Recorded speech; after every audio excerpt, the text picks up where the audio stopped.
let's do a cheers to the Sobeys and Safeway Liquid Beer League podcast. We ride again. I love you guys. Careful, that cake's hot.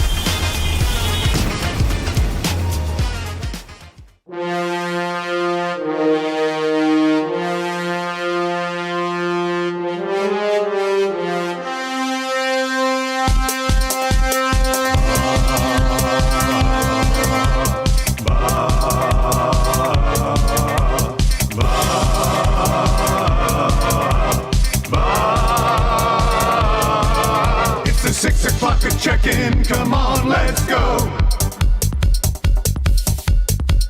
It's the AM Nasty Big Hello. It's not static, AM radio. It's the Cool Ben Red Hot Nielson Show. Let's go.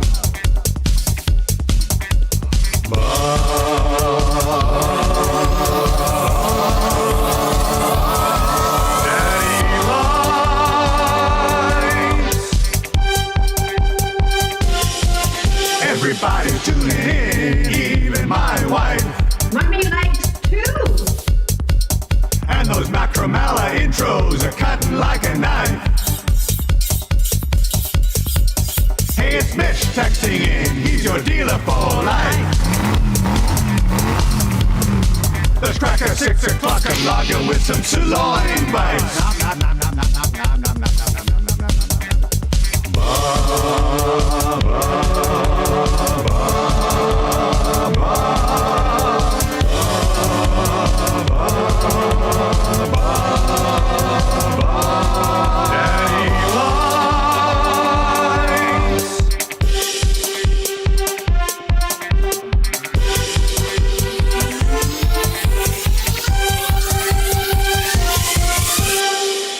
Step inside Rogers Place. Play La Bamba, baby.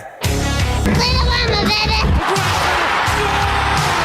Leon Draisaitl. We're a dangerous team when we're rolling, and we're healthy, and we are healthy.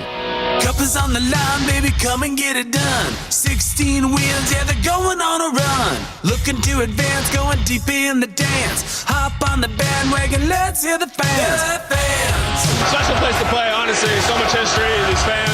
It's great to hear their sport. Wrestling and dazzling every single night. Clubs coming up, baby, gonna be a fight. 6 games, 5 games, how about a sweep? Ticket prices, yeah, they're gonna be steep, yeah! Yeah! Come on! It's the playoffs! Crank it up! It's the playoffs! Take the cup! Let's go win the Stanley! Ooh, gotta get the cup! Let's go win the Stanley! Come on, lift it up! Let's go win the Stanley! Waited long enough. It's time. No more wait for the oil. It's the fate, yeah.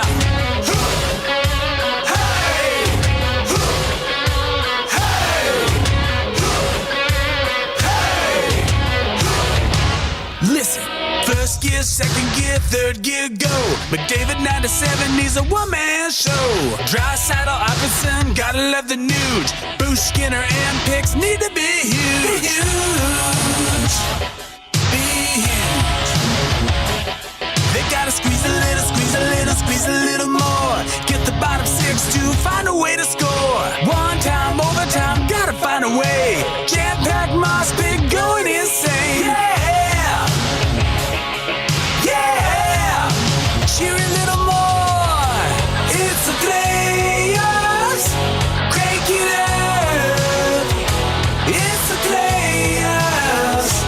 Take the cup. Let's go win the Stanley. Ooh, gotta get the cup. Let's go win the Stanley. Come on, lift it up. Let's go win the Stanley. Waited long enough.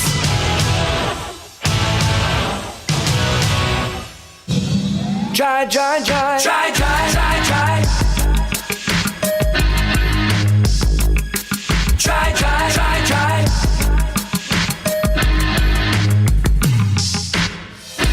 Leon scored a goal tonight. Watching him play is quite a sight. You know this song is tight. Oilers fans, come on. You loved him endlessly since he was drafted number 3. He's a center with a size that was born in Cologne. Try to stop him, you can't do much more. That ain't no lie. You just wanna see him shoot and score. It was try. Gonna make a fool out of you. Probably score a goal and assist on 2. You can't stop him, and that ain't no lie. Cause it's try. Don't even try to play him rough.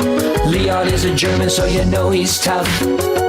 His hands are crazy and Aikens loves his eyes. Yeah, it's try. Gonna make a fool out of you. Probably score a goal and assist on 2.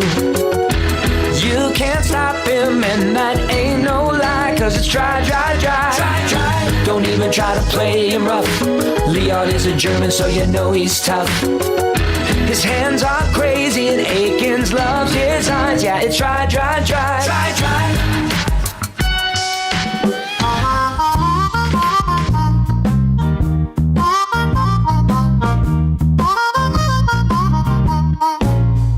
Good night, golden nights. It's a gentleman's sweet. Good night, golden nights.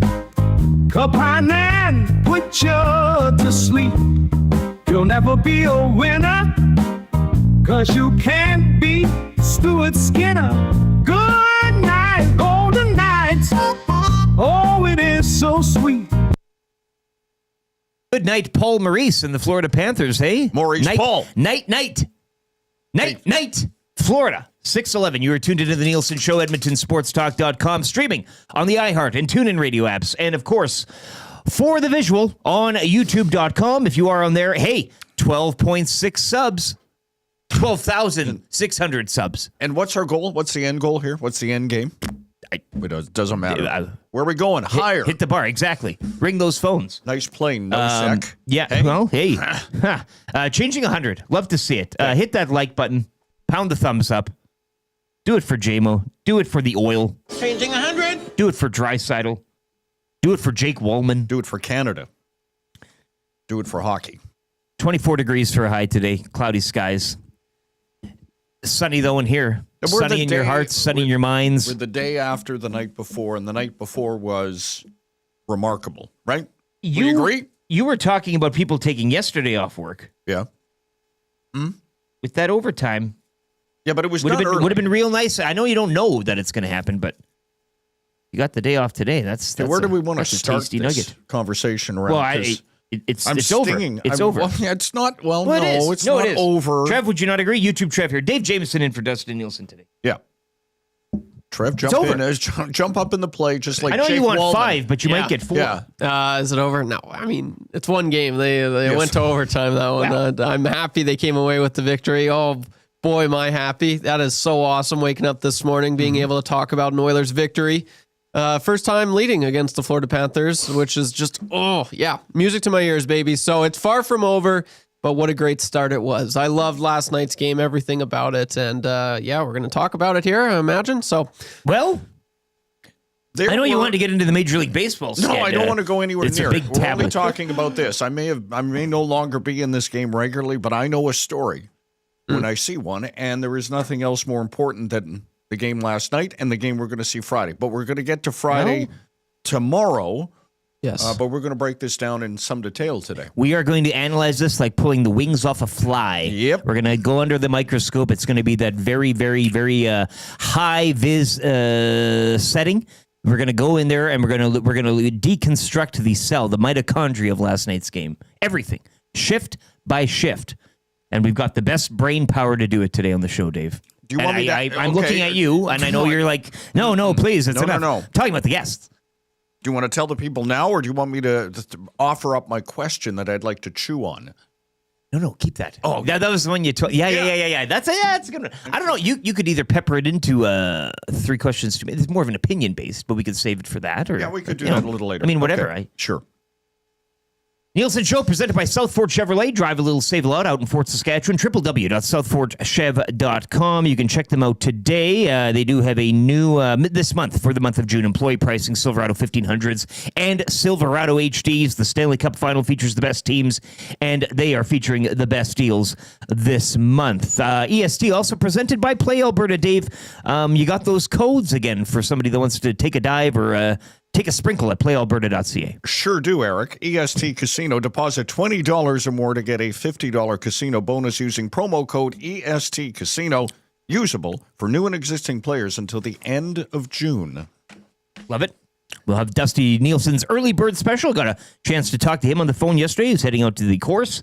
He said he's shooting just fine. So I know everybody was kind of anxious for that. Dusty Nielsen will be back Monday. He's got the call tomorrow in Montreal, Alouettes and Argonauts to continue week 1 in the CFL. Lots to get to in the world of sports, though, but as Dave mentioned, namely, we'll be breaking down last night's Edmonton Oilers 4-3 Game 1 overtime victory against the Florida Panthers, in which I said to the boys on the Bear this morning, and this is kind of the morning announcements, we'll get in the morning after show here quickly, for 100.3 The Bear, Edmonton's best rock, Bree, Jess Jackson, Yukon McCord. More mature, more healthy. Mm-hmm. That's it.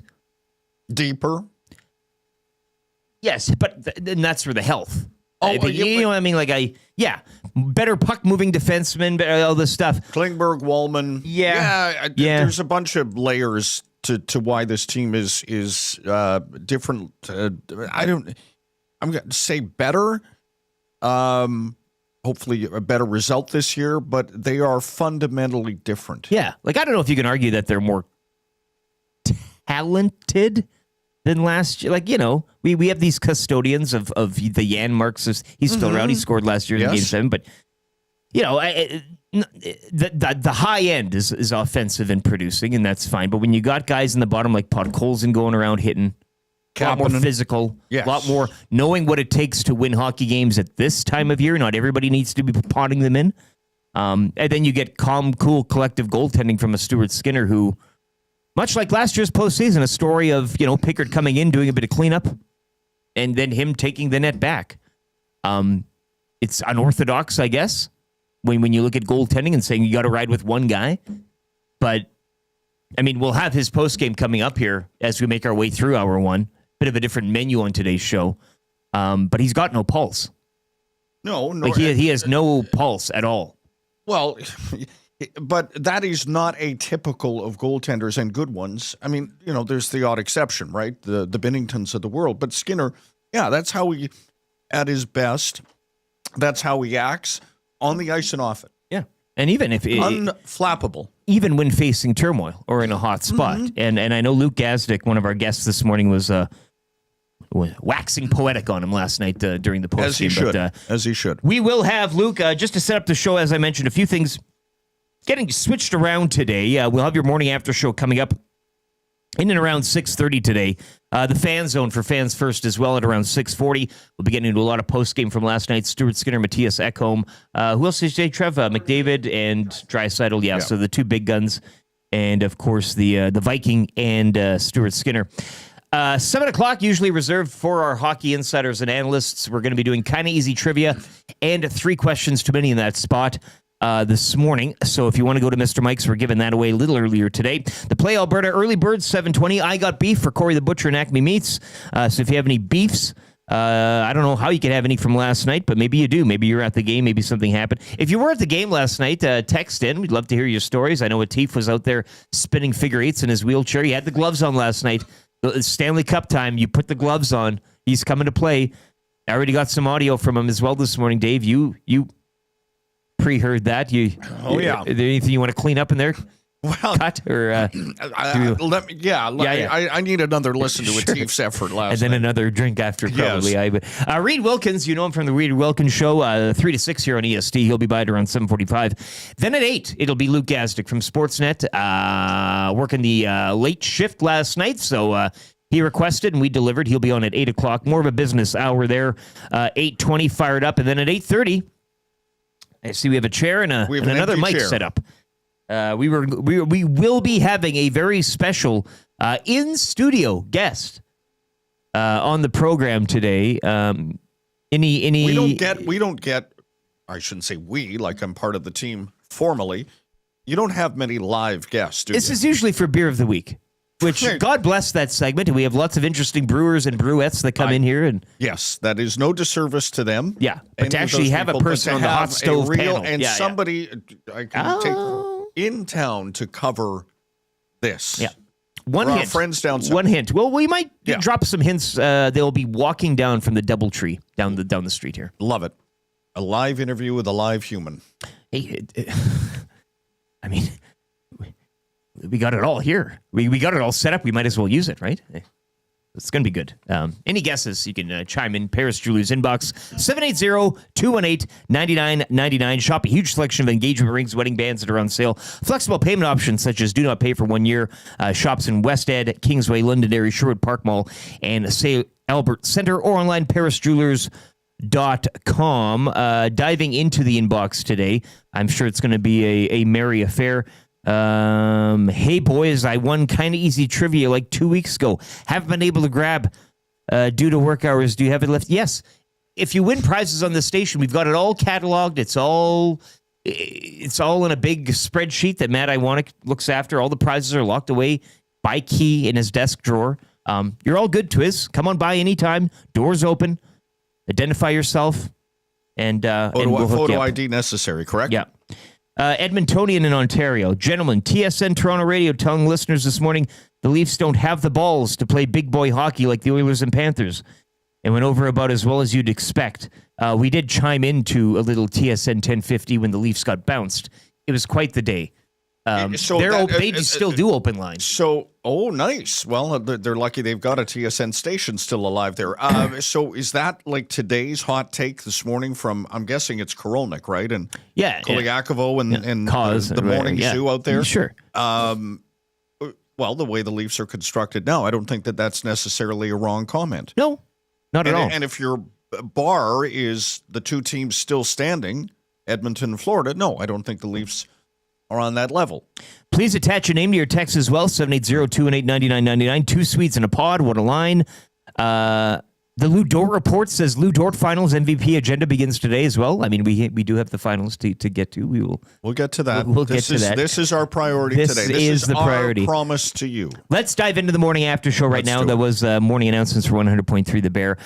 Once again, Oilers, Panthers, 4-3 in overtime. Leon Draisaitl, his second of the evening. He opened the scoring, and he finished it off last night from McDavid and Perry in overtime. You kind of thought once that puck went out of the puck over glass realm of play in overtime. I mean, I said yesterday too, and I thought when you're doing a tail of the tape between these two teams, we're struggling to find some breathing room, and I kind of thought, well, it's who blinks, right? In a seismic fight, exactly. Yeah, and he knew it. He knew it. Do you see the screen grab? I believe that's the term for it, of Wallman laughing at Nosek's face. Hey, That's the gamesmanship and the dark arts we like to see, right? You don't have to be Evan Rodriguez too during the anthem. Say, did you see him standing there and laughing it up to the booze? I kind of liked. I enjoyed that. You got to have fun with it. This is the final. Colton Hoppy on the Nasty Chat says Shoggy in St. Albert has been real quiet since Game 3 of the Dallas series. Trev, have you seen him in the chat? I have not. He's been MIA. I don't know where he is. He's not in today, is he? No, haven't seen him. I'm surprised. I am surprised, I will say. Well, what's the backstory on Shoggy? I only know one Shoggy. There are still people in this market today, Dave, I guarantee you, waking up from their slumber saying, should have started Pickard. Don't out them, please. You think put a hot light on them? This is one individual here, Shoggy in St. Albert, and that's I mean, have your opinions. I'm all for it, but there are people that will go down with the ship. Like, they won the cup, but in 5, but could have been 4. Okay. Right? I know those guys. I know. I've dealt with them. So Leon Draisaitl opening the scoring his 8th of the postseason last night from Kapanen and Jake Wallman, who had a mammoth game, a real hero's effort, that type of thing. Sam Bennett tying it up. A bit of a key point there as well. That goal. I mean, Kulak did catch him with the skate. And you can, look, we call it embellishment.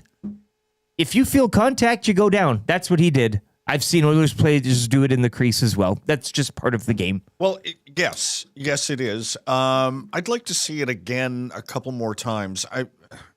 You didn't get the right angle that you wanted. Not for me. No. So you wanted the overhead. No. Yeah, if I would take some umbrage with the call. I could see why they challenged, right? But I thought Bennett went down a little easier than I might have. Eric, I'm going to do this to you. It felt very much like soccer. That's why I said embellishment. Well, but I thought this was a tough game. Well, Sam Bennett's supposed to be a tough guy. Yeah, exactly. Well, what are we doing here? As we keep telling you, soccer is not. I'm finding it tougher to watch hockey now with all the diving. That's what I get told every 4 years when the World Cup's on. I'd like it more, but there's just too much. That's what people are saying about hockey. Okay. Well, Yeah. Hey, it's June. Bennett ties it up. The challenge goes awry. Panthers or the Cats back on the power play. Brad Marchand, the Rat, 2-1. You kind of thought there too, like it was a bit of a. I didn't feel though that I guess in the moment it felt like, oh boy, this took the pop out of the place though. It did, but I didn't feel like it was. And as we learned, it was not a full momentum swing. No, and if whatever lift they got, and it was early enough that you went, okay, and the Oilers, if they've shown anything, and they've shown lots, is a resilience and an ability because of who they've got and how this team is built to return pretty quickly. They got him. They got him right where they want him. Well, they should give the other team a goal to start the game. 7 times now, right? 7 come from behind wins. I think this postseason. I mean, give me a break here. So 3-1 Bennett. Sure. Why not? Make it 3-1. Arvidsson answers right back after that. Buck 17 after his second of the postseason from Podkolzin and Bouchard. Matthias Ekholm. The panel was discussing whether or not that was a pass to him. BX, I think, was the only one that said no. YouTube Trev.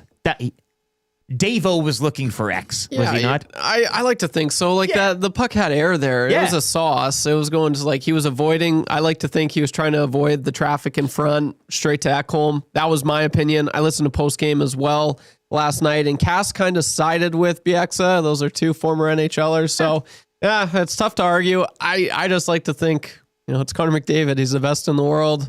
He saw Ekholm. The slow-mo really assured that for me. He was looking at Ekholm, in my opinion. So I thought it was straight to Ekholm. It was what a beautiful goal it was. If you're getting goals from Matthias Ekholm in Game 1 of a Stanley Cup Final, you've had a hell of a good night. Yeah, and that's no disservice to Matthias Ekholm. But you talk about found money. Well, he drifted into the place that he needed to be, and boom, bam, he's there. So tied at 3. Kind of cagey there for the rest of the third, and then overtime. 19-29, number 29, Leon Draisaitl finishing it off from McDavid and Perry. That's your big moment that happened. Super stat of the night. Are you guys pulling out any numbers that you saw from last night? I do like, and Chris Johnston of TSN will be joining us tomorrow. But he had, and it almost was on cue when he tweeted out that incredible stat. Courtesy of the NHL, Florida 31-0 when holding a lead at the end of the first or second in Stanley Cup playoff games since Pomo was hired in 2023. That is yes. 31-0. That was my stat. I got it written down right here. It's too good. It's too large. It's fine to go 10-0 or something. Yeah. That's a small, but 31-0. Yeah. This one jumped out at me probably because I thought the number was higher. 19th Game 1. To go to overtime in Stanley Cup history, 14 of the 18 winners of those overtime contests go on to win the series. So this could be a harbinger. Well, you like that? This is a harbinger of things to come. I like to talk firmly with my tongue planted inside of my cheek. I do. Most of the times. That's just how I am. But when I did say earlier that the series is over, just take yourself back last night. It's Game 1. People, myself included, say, well, they're at home now. It's different. They're not on the road. Maybe some pressure and stuff. They go down 3-1. Mm-hmm. And what must be going through the Panthers? And again, I get it. Maurice will get them going again. I'm not saying that they're just going to wither away. But you're down 3-1 again. You've exhibited against every team this postseason that you can come back. And once they've done that, it just seems the other team will go, geez. What do we have to do to get to deliver the knockout punch? And now they've done it Game 1 against the Panthers, not Game 3 or 4. No lead is safe. Well, and guess what? It was a 2-goal lead, Dave. Yes. So writing was on the wall there, but they've done it in game one. Mm-hmm. Game one. So it's right now. It's this early. Stuart Skinner on again. They're healthy. Leon Draisaitl getting 2 goals last night. I think Dusty pointed this out on Twitter. I mean, he's a guy last year in this series was banged up, and now he's exhibiting that he is full throttle, like just on it. So do we want to revisit our prediction and my prediction specifically? I'm going yesterday? in 3. In 6, yes. And Draisaitl wins the Smythe. I said to begin the season, you cannot find a team in the league that has more hunger, more drive, more desire to capture the whole damn thing. If you were smart, you would have said, get me a camera crew. We are embedding like they do in the war, like embedding with the team. Yes. We are not leaving, and you're making a major motion picture because it's such a good story. And to have the Panthers back as well. Again, I know Marchand's there. I know they're the veteran group. I know all this, but you can't tell me that at the end of the day they're going to match the hunger and the desire. You can't. We all want to win the cup. I get that. You grow up, everybody wants to, but they just did it. And in those, and I said earlier too, this might come down to who blinks or that slight moment and that slight psychological edge of having that more hunger than them. That's if the going to get them Florida over. Panthers, and I don't believe this is going to happen, win this year, they in modern day times they become a dynasty. In a cap adjusted, yeah. Yes. Okay, so if the Oilers should prevail, which they will, do you believe that this team, and there will be changes, there always are, could then, next dynasty up, please? They are uniquely built because of the 2 guys at the top. Mm-hmm. Who are staying now? Who are staying? We've answered that question. And I know I'm getting well ahead of myself, and probably I don't believe in jinxes talking in this way. But this is an Oiler team that if they win this year, our expectations, and probably theirs too, should be that we're going to do this again and maybe again. It's taken a little while to get here. Sometimes people take the detour and you what? Today is not the day to revisit past sins of management, and we don't have enough time. It's a 3-hour program, and that's not where I want to go. No, neither do I. Hits 51-51. Just going over a few other numbers last night. A lot of people in the nasty chat as well talking about the team defense and or the blue line. And yes, that's. Stuart Skinner did what was needed of him. He didn't make any 10 bell, but in moments that you needed a save, he made a save. That's all we've talked about his game, and that's what you want. That's his defining trait. So that's what he did, and that's what he did. Now the defense, Trev, you're nodding your head. It's a puck moving defense. They're playing up. This is a Titan v Titan type of thing. The Oilers aren't a team that's going to lean back, but what did you make of the defense, specifically the blue line? Defense was awesome. I want to give a huge shout out to Jake Wallman. I made my lock shop debut yesterday. You did. And I had him scoring a goal. And even though he didn't score a goal, I think it was, bar none is just his he was best a warrior. game. He was just all over. He was so noticeable. He was sound. He was making plays. He was blocking shots. He was physical. And he was laughing in the face of the Florida Panthers. Which is, he's doing what the Florida Panthers usually do to you. He's getting in their heads. So I loved it. Matthias Ekholm, he looked great. There's a little bit of line shuffling I noticed, I think in the second or third. Yes. I was questioning, I questioned that a little bit, but you can't complain. They all were really solid. Klingberg as well. You talk about, is this team as skilled as last year? Maybe it's not. I think for sure the back end is. I take Jake Wallman and John Klingberg over Cody Ceci and Vinny Desharnais any day of the week. Oh, yes. They just that's what I really think it cost them last year. Getting the puck out of the zone, Wallman can do that. So can Klingberg, Vinny Desharnais, Cody Ceci, not so much. Yeah, it's not a shutdown type of system now that they're going with, and that might leave you a little vulnerable at times. I get it. RCN says Skinner stole the second. He also stole the opening period of overtime. That opening you divide overtime in threes. Florida's trying to win it seconds. They want to get it. And Edmonton didn't do it very long thereafter. But you're right. I think it was 5 shots. It was a flurry. Yeah. Yes.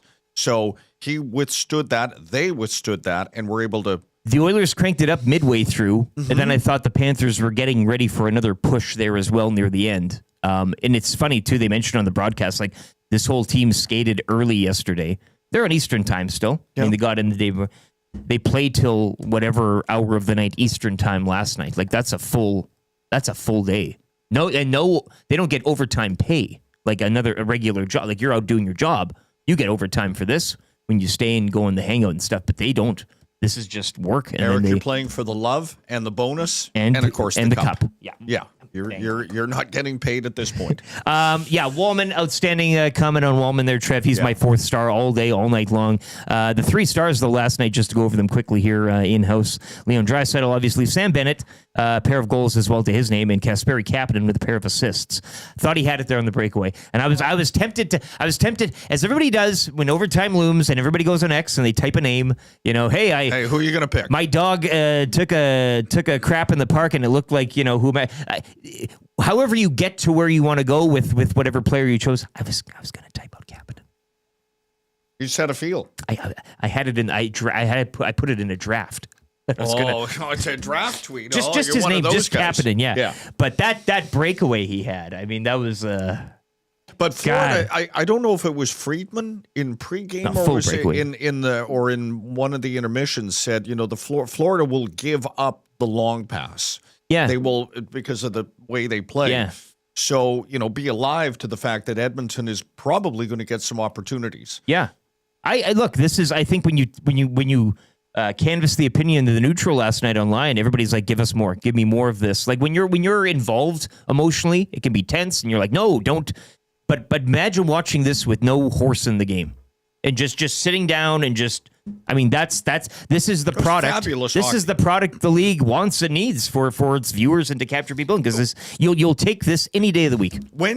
Because we're sitting here and we do have a dog in the fight, and so we're invested in the outcome and for the Oilers. But do you ever catch yourself wondering how this is playing to on the big stage in terms that's what of I'm saying.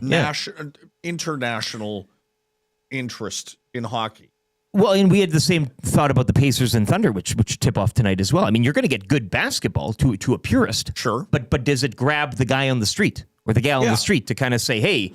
Look at these Oklahoma City and Indiana. You're kind of like it's not the razzle dazzle of we see it in the NFL all the time. Big markets versus the. I would be watching that game last night if I didn't really understand hockey. I'm coming at it with, virgin eyes, let's say, and I would there was enough that happened last night. I'd go, this is a really damn fine bit of athletic entertainment. I'm looking at. No trap, no dead puck era. Let's quickly get to a sports update here. We'll be back with the Fan Zone. We'll have some audio from last night's post game. Stuart Skinner, Matthias Ekholm, Connor McDavid, Leon Draisaitl all speaking. We'll get to that. More of your thoughts and reaction as well to the game. 780-218-9999 or in the Nasty chat. Good to see Shoggy and St. Albert in there. Appreciate that. Good luck on your trip, man. Look, we all have opinions. That's fine. Communicate them in a respectful manner. That's all we ask. Lieutenant Eric Dave Jamieson in for Dustin Nielsen and YouTube Trev here for a sports update. It's the Nielson Show presented by South Fort Chevrolet on EdmontonSportsTalk.com.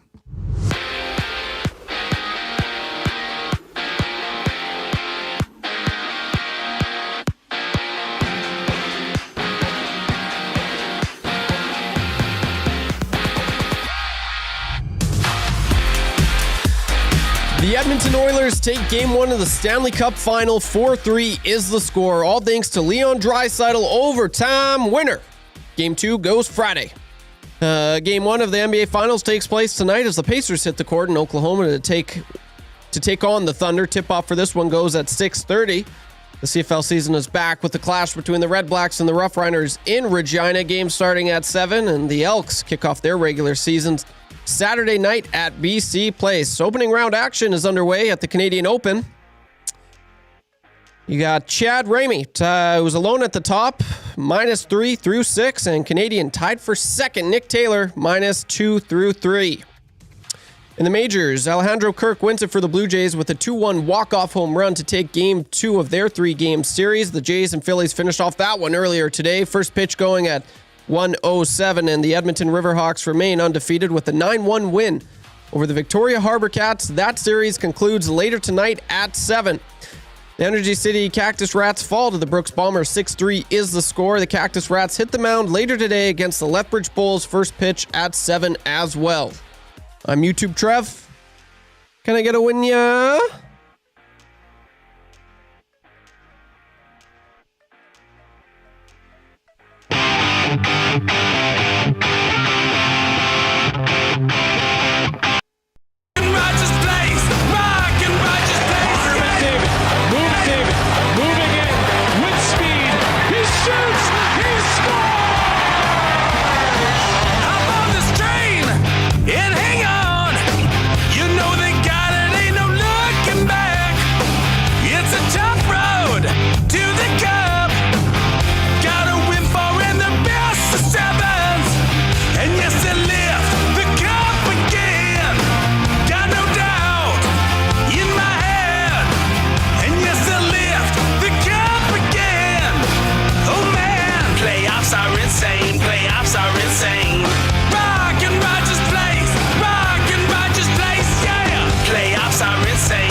I think it is. Hey? You debate me, but I think it's done. 642, Nielson Show, EdmontonSportsTalk.com, iHeart and TuneIn radio apps, and on YouTube. Had a bit of an internet blip there, but we are back. Everything's all cool and fine.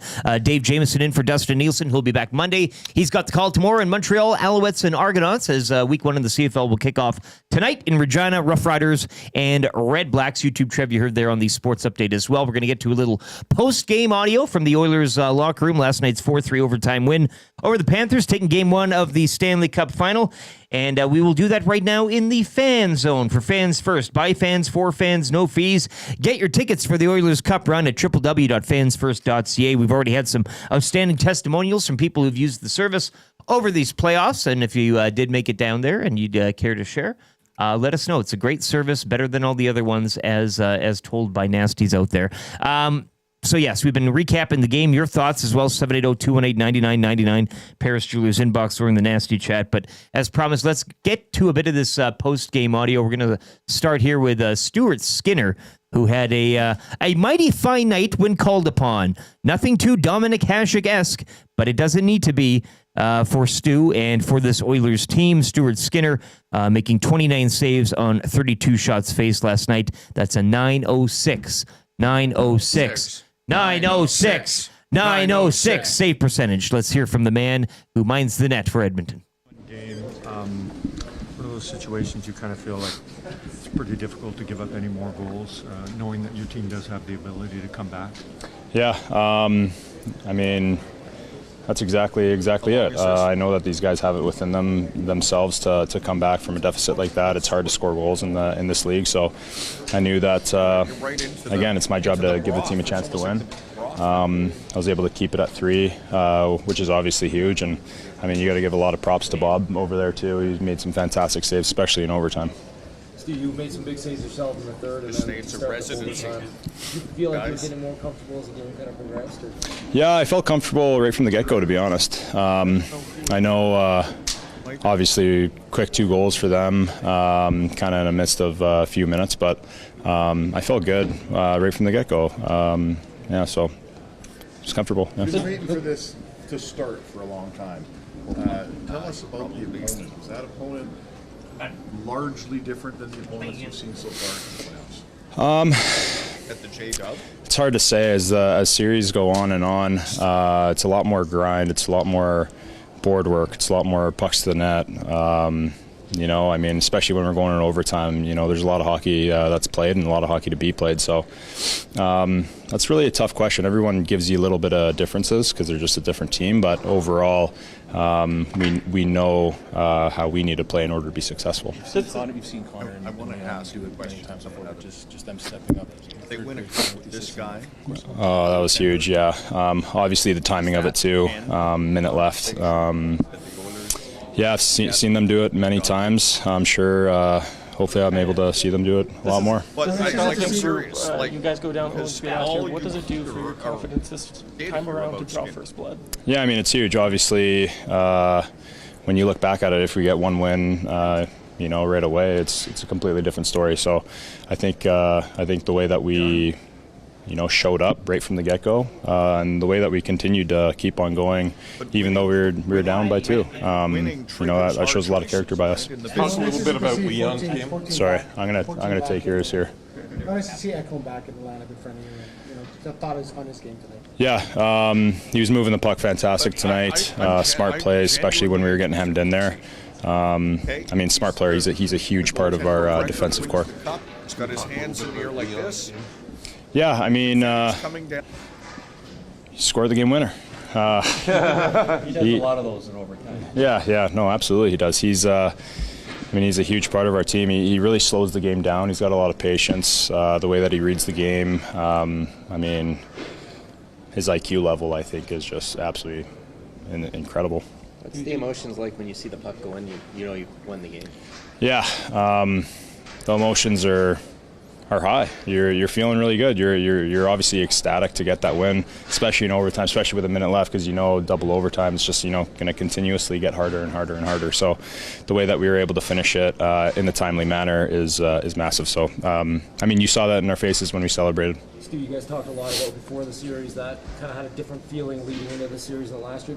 at the start of the game? Did it feel different than last year, Game 1? Felt completely different. You know, a bit for me, anyways. I'm not too sure how it is for the other guys, but when I saw the cup on the ice last year, I was kind of looking at it with googly eyes. And this year, seeing it, it's, you know, I was here last year. I saw it already. So now it's time to get back to work and do my thing. So definitely felt completely different just from the emotional wise. Leon was far below 100% last year, and injury-wise, what does it mean to have a healthy Leon Draisaitl for this group in these big moments? Yeah, I mean, it's massive. It's crucial. I think, as we've gotten on, guys have gotten healthier, which is huge. Being able to stay healthy is crucial, especially when we're trying to do what we're trying to do. Are we live? We're live. Stuart Skinner last night post-game, googly-eyed the first time he saw the cup. Yeah, not anymore. Stern gaze now. And as you were hearing in the background, JMO and I conversing on our hot mics, let's just get into that conversation again. Yeah, you were questioning some. I was opining. Yes. Off mic. I wonder now if the Oilers win, when they win the Stanley Cup this year, what the conversation around Stuart Skinner's role in a cup win will be, whether that gives the fan base the level of reassurance that he is the undisputed number one and a guy that they can, I don't know, win Stanley Cups with. And because, I mean, you guys have been doing this, you know, all through the season, all through last season. You know the conversation. Mm-hmm. I'm sort of on the outside looking in, hearing all of this going, yeah, I get it. Goaltenders will have their, you know, they wax and wane. It's a different era now with a goalie. You'd have your designated guys, but I we guess, were talking in the older yesterday. I mean, game. Bobrovsky about probably 3 years ago, maybe longer, a little longer than that. Well, Columbus got looked cooked. They went another direction. So I just wonder, you know, what the Nasties feel and will feel. And this Stuart Skinner has Stanley Cup champion goaltender. This is all Is that good hypothetical. enough? We're getting a little ahead, and that's. But Sure. this has been, as you mentioned, this is a conversation that goes on. YouTube. Trev is a big Stuart Skinner fan, Mm-hmm. and he would back up the Brinks truck to him if isn't that correct, Trev? That's not really correct. I've been pretty critical of his game throughout the season. So yeah, that's a good question. I mean, like that was part of my argument going into this year. Is I was really honed in, just going to be focusing on Stuart Skinner, and because there was a lot of people were talking. Well, now you know Stuart Skinner can bring you to a cup final. That was the discussions, right? So we were talking about a lot. It was a long off season, but then the season started, and I mean, he'd be the first to admit it. I don't think he was happy with how he played this season. Because he's not bringing them to a cup final. Like, you know what I mean? Like on this team, it's never shouldn't be the goalie. That's awesome. It's a great start, but it's longevity for me, Dave, JMO. I want to see him put together a solid season after winning the cup, not just, okay, winning the cup and then you're one and done, you know? I feel like that's what separates the great goaltenders in the league. And you don't know until you see it and invest behind it, but it's chicken and egg. It's really. awesome, though. Like, I'm rooting for him. I love it. If he would, that's great. He's put up some really good numbers. I'm not, I look at the numbers he's been able to do so far. It's, I love it, but I want to see him put Set together. aside the fact that he is from this community. Southside Athletic Club, yeah. What I always found so compelling early in his NHL career was that the Oilers had finally grown their own. Yes, that was that the after tale. all of the years where the Oilers have been flailing around to find a goaltender that they could commit to, develop, and support, they've got the guy. And you know, we have very little control over how the conversation's going to go out there, right? Mm-hmm. Yeah. People can say what they want. And do what they want. You look at how he's played in this run, and I go, okay, it ticks all the boxes I need ticked for a starting and winning goaltender. It does and it doesn't to me, because you've still needed that tandem.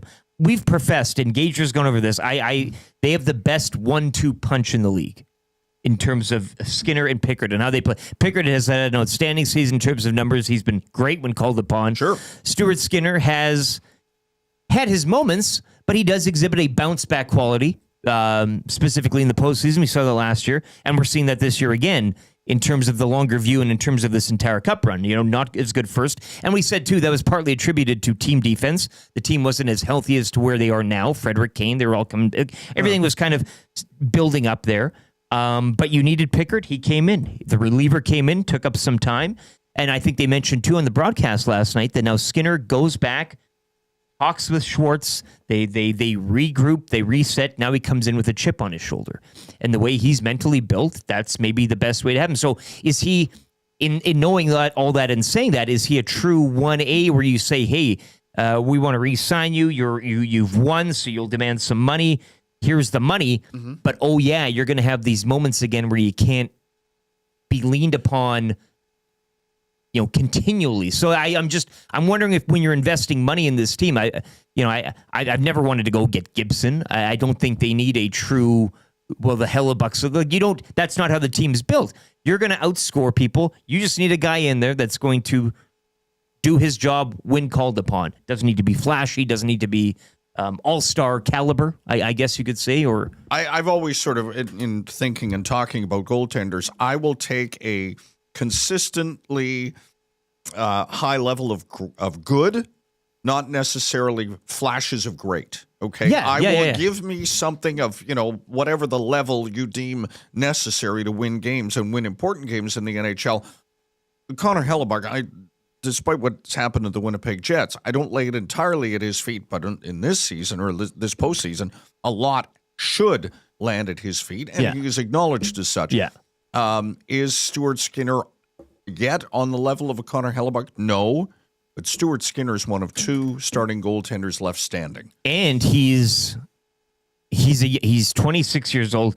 Lingus 99 in the nasty chat. On your point, Dave, the original plan was for Skinner to be back up to Campbell. Should be his whole process of evolution got disrupted a bit. So now he's being asked to do something like I'm just saying that if he goes on and wins, to your original point, what's that discussion look like in terms of money? And I just maybe you can't pay them all. Have. Oh no, they are, but the management will have to figure out where to sprinkle a lot of that stuff. I don't know what he would in the realm of what he would command. I mean, my brain's not even kind of into the Puckpedia offseason yet when we're going over escrow and. We may not be, but Stan Bowman is. He has to be. That's his job. Yes. Yeah. Enjoy last night for sure, but today in the office, you're going, you're sitting down with the analytics department. Yeah, and you're right. The price of success can be high, and you have to. It should be. It absolutely should be. When you have two of the best players in the world, it's going to feel weird to say this. It makes it a little more difficult. Again, your money's going to certain places, and it's easier to spread it around. But again, we've seen that model as well in certain markets where you spread the wealth around and you have a lot of depth and a full team. But it's not going to get you where you need to go without these high end guys. And I think you want the high end guys in this type of hockey on the front end and in that forward group as opposed to in the net. This maybe gets you back when hockey was, Scott Stevens laying out Paul Kariya on the blue line, and then simpler times. Trap games. Then I get the investment on the back end, but I would, and back end I'm talking the crease. But when you got that high end talent and your money is there, that's a good thing to have, and they're in a good position. So, but I just wonder where the rest of it goes now, and I don't know if I would pour it into the crease. Or what he would. I mean, again, this is all hypothetical. There's sort of a general rule of thought, or there has been. You never want to overpay goaltenders and kickers. That's what I'm saying. And Penner's Pancake says elite team D plus average goalie, greater than elite goalie and average team D. Absolutely. I'm in that group in terms of where my head goes. But I back to the original part of my thesis, if you will, is Stuart Skinner, Stanley Cup winner. Okay, is that good enough? Does that satisfy the needs of the fan base? And again, it's got to satisfy the needs of the coaches. As I said though earlier, management. There will be people. I know waking up. It won't be enough. Shoggy in St. Albert on his European trip will say, "Yeah, but." Yeah, there's always an asterisk guy. We could have got by the Kings sooner. Right. It was unnecessarily long against It's the Costanza bit. Let me show you a thing about batting. But we won the World Series in 5 games. Doesn't matter to some. Yes. Speaking of team defense, we have another player from last night's post-game avail, Trev, if we want to cue up the Viking. Matthias Ekholm, I can't believe it. What, that he scored? Or well, we were told, I mean, from what we won't be seeing Matthias Ekholm for a while. Phoenix-like. Well, he looks fine to me. Yeah, he is fine. We'll hear from the Swede here shortly. 780-218-9999. We'd love to hear your thoughts on all that. Once again, we're just batting around. There's no Tails says, can we talk about Jake Wallman? Absolutely we can. And we have, and I'm presuming that we're going to continue to talk about him. God, it does make you wonder how Yzerman, or why he paid him to go away. Yeah. Wallman, though, was -1 on the night last night, which I find very odd because he was leading the post. That's a damn effective -1. Well, no, but we don't care about that stat anymore. He was leading the postseason, Dave, in plus minus. He was running away with it. Every night he was like a +1 or +2. But 23 minutes just over of ice time last night. Got a great shot. 5 shots for Wallman. 4 blocks, 3 hits. He was getting peppered last night, taking the bullets.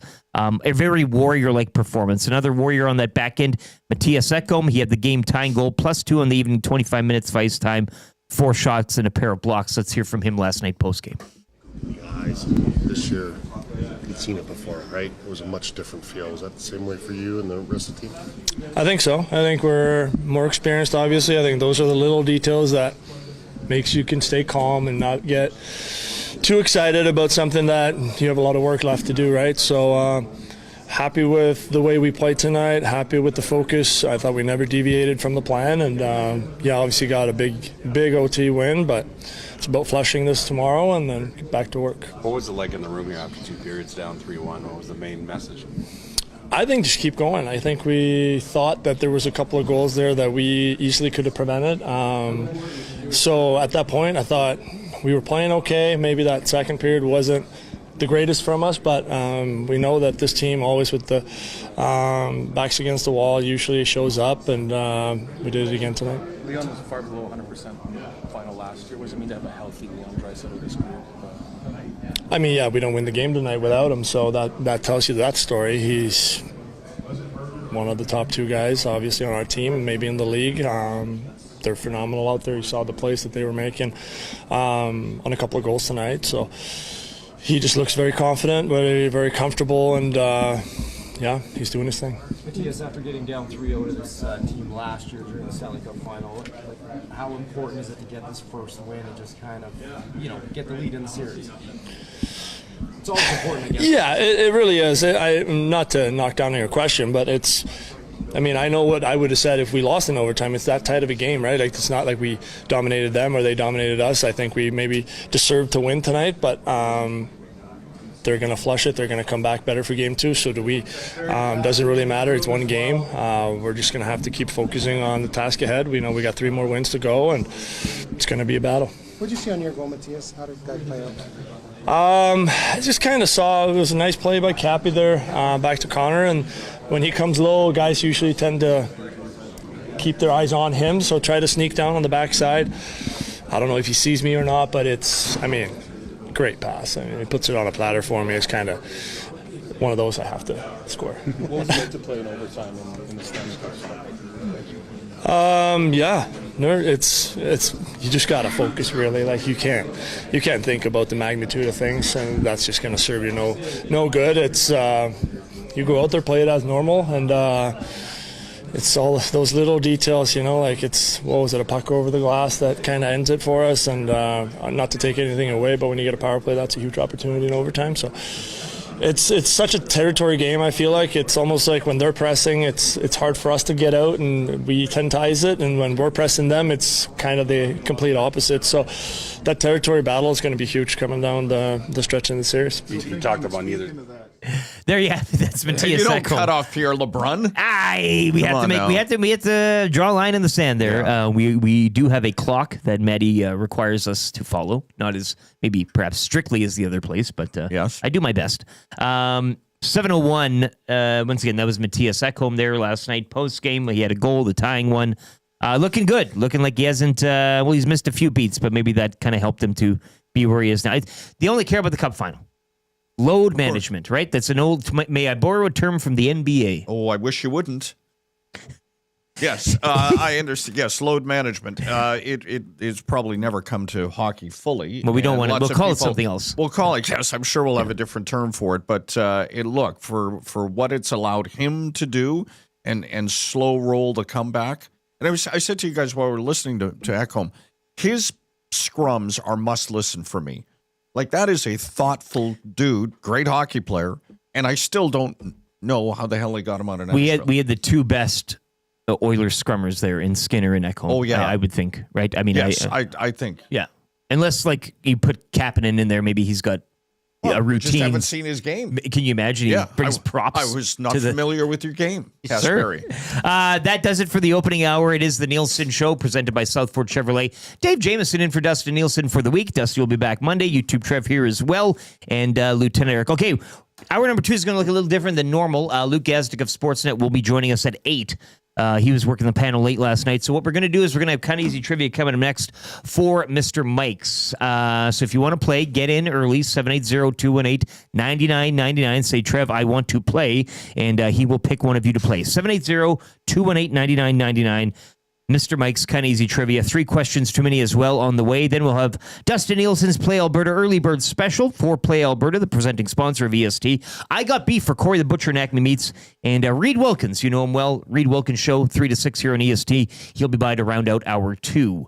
Right now, Trev's got a sports update, and this is for Expedia Cruises. He'll have more info on it, but if you are looking for a cruise and you want to do it through a fellow nasty, give Chelsea a call, 780-970-4834. Trev's got more info on that. We'll be back after the top of the hour.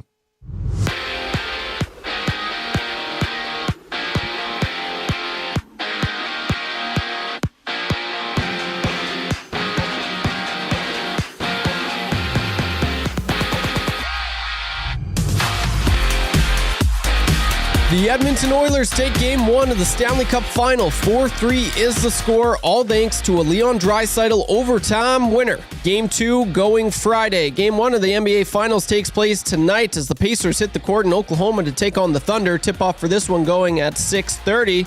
The CFL season is back with the clash between the Red Blacks and Rough Riders in Regina. Game starting at 7. And the Elks kick off their regular season Saturday night at BC Place. Opening round action is underway at the Canadian Open. Chad Ramey is tied for first, -3 through 6, and Canadian Nick Taylor tied for third, -2 through 5. In the majors, Alejandro Kirk wins it for the Blue Jays with a 2-1 walk-off home run to take Game 2 of their 3-game series. The Jays and Phillies finish off that one earlier today. First pitch is at 1:07, and the Edmonton Riverhawks remain undefeated with a 9-1 win over the Victoria Harbor Cats. That series concludes later tonight at 7 o'clock. The Energy City Cactus Rats fall to the Brooks Bombers. 6-3 is the score. The Cactus Rats will hit the mound later today against the Lethbridge Bulls. First pitch at 7 o'clock. Get ready for our biggest sale of the year with Princess Cruises running June 12th to 14th only. You can access the exclusive offers during the 72-hour sale. Contact Chelsea LaBelle with Expedia Cruises in Northeast Edmonton or call 780-970-4834 to plan your next cruise vacation.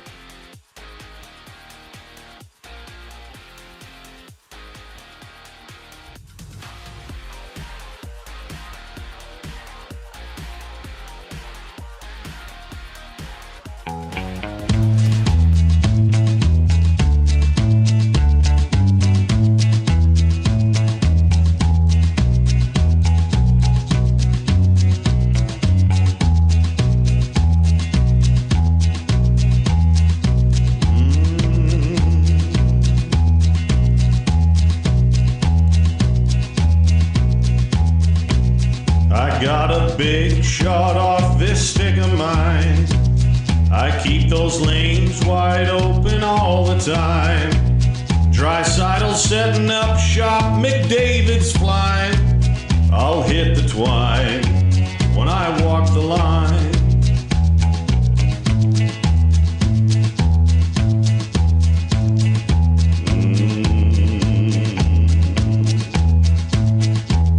As sure as new G is slick and Kane is tough. We're going all the way this year, enough is enough.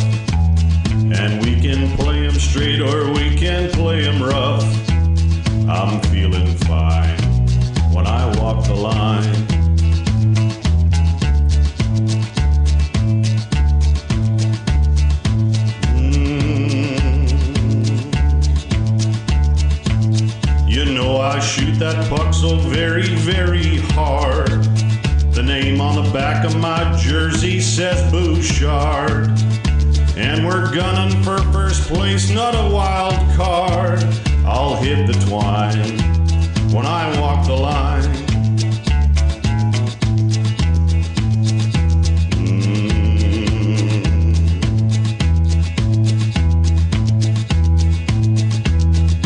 Well, we're counting on our skill and not on luck. And it's gonna get real when they drop that puck. And we won't be done until we hoist the cup.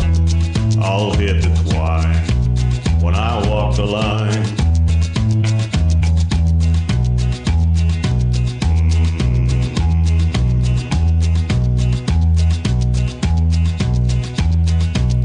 I got a big shot off this stick of mine.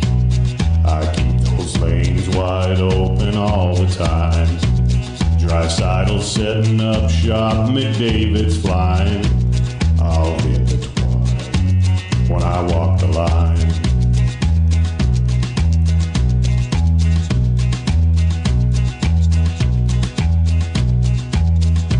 All right. 7:09. Bouchard walked the line there for your listening pleasure. It is the Nielson Show presented by Southford Chevrolet. Check them out today, www.southfordchevrolet. We are coming to you live as well, I should mention, from the Popeyes Louisiana Kitchen Studio, where their pickle value menu is on now. Popeyes today if you want to have one of those, well, treat yourself for a meal if you want to soak up some liquids from last. You know how you do? Yeah, it's a late night. You're having a few drinks, and then the next day a chicken sandwich would go down great. Yeah. Okay. And they also mop it up. Don't sleep on their seafood menu. Okay. They had a flounder sandwich for a limited time, it was limited time. I'm still kind of trying to bring that back, like the whistle dog. That's my new flounder venture. Sandwich. I'm trying to think when the last Just time a nice I had big some piece of flounder, and it was on a nice bun and toasted some bun? hot sauce. Oh, it's delicious. Hello. But they have some nice shrimp and things such as that. So get to Popeyes today. Check them out today. We're known for our shrimp in Edmonton. Treat yourself. Reid Wilkins is a huge Popeyes fan. Dusty got him on it. He's hooked. He can't get off it now. EST is well presented by Play Alberta, and we will have a Play Alberta early bird special coming up at around 7:20. But first, as promised, we need to get into kind of easy trivia for Mr. Mike's. Now, Dave. Yeah. I do have a liner here for you to read. The liner, I'll do the mechanics. No, you read the liner as well. Oh, hello. And I'll if it's okay, I'd like to play a little bed over top. Sure. It's the bottom one there. I can work with anything you got, so, Mr. Mike's is turning up the sizzle with Platter-Palooza. From barbecue rib platters to coastal combos with lobster and prawns, it's big flavor all summer long. Plus, enter for your shot at sizzling summer prizes. Get into Mr. Mike's. Platter-Palooza is on. Mr. Mike's. Eat locally. Enjoy casually. God, I'm hungry. Yeah.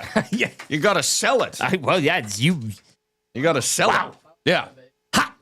Who all we right. got? Yeah. This is DJ Petrin. Hey. All right. DJ, welcome to the show, my friend. Ready to go. All right. I will ask the first question. Then we start the ticker. Who scored the OT winner? Draisaitl. Is it Kasperi Kapanen or Sami Kapanen? Kasperi. Is Podkolzin Russian or Finnish? Russian. How many points did McDavid get last night? 2. What day is Game 2 in this Stanley Cup Final? Friday, baby. Yeah. Baby. And Sergio Ramos gets a nipple erection. Oh, is that dirty? This is not just a dream, it's a wet dream of orgasmic proportions. Oh, is that dirty? Frustration sets in and the emotion goes out, and then you just start playing by yourself. Oh, is that dirty? You cannot come to my house. No, not today. You cannot come to my house. No, not today. Yeah. DJ Petrin, we'll be chewing on that like a rubber rubber toy. The name of the winner and the contestant. I like that. DJ name. Petrin. Yeah. I think it sounds like a point guard. Yeah. You're right. DJ Flick. Yeah, for the Charlotte Hornets. DJ Flick. DJ Flick, former rider. Absolutely. Yeah. And Tiger Cat. Tiger Cat. Tiger Cat. Probably catching balls from Timmy Chang. Yeah. Well, in honor of week 1 of the CFL kicking off, I don't mind a few drops there. We had a Gronwagon the other day. Hey, Like R.K. Whitlock. God, finding the hole and turning it upfield. You are red hot. Yeah. More of this, please. Congratulations, DJ Petrin. You're off your way to Mr. Mike's. Time for 3 questions, too many here. Want to let a few people know as well. Where was the You lost it on the text screen? here? Well, they move so fast, Dave. There's so many messages. You're doing a low tide. Get out of here with this. Crying Towel says, don't forget to mention, hit the like button on YouTube. And yes, I do. My priority is keeping this show moving. So I often kind of forget about the like button. But hit the like button. Hit the thumb up button. You can do it. You don't need me to tell you to do it. But he says, I can only do it once, brother. A cry face. But yes, you can only do it once, unfortunately. But yes, if you are watching this morning and you think you have, but you haven't, hit the thumbs up. It goes a long way. And subscribe to the channel. We are at, we've surpassed the 12,600 mark. Let's keep that going for the subs, not the DOMs, Dave. No, subs only. We only need subs here. It's a sub show.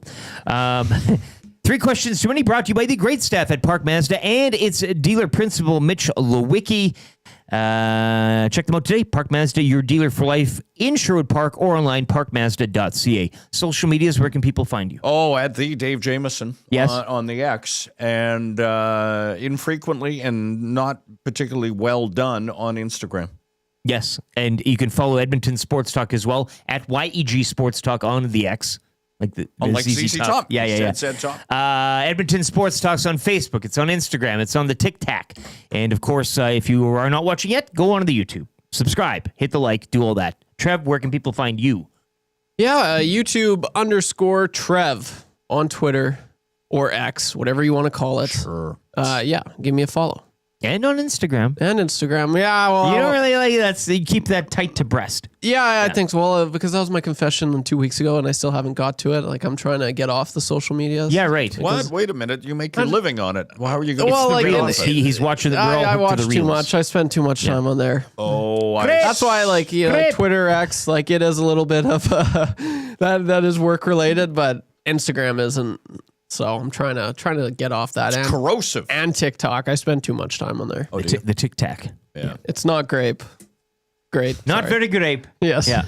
What question number 1, Dave? You had an interesting, and I wanted to get to this here. Okay, this is very good. And pay attention to the phrasing here. I thought a lot about this. Which Oiler did you fall more deeply in love with after last night's game?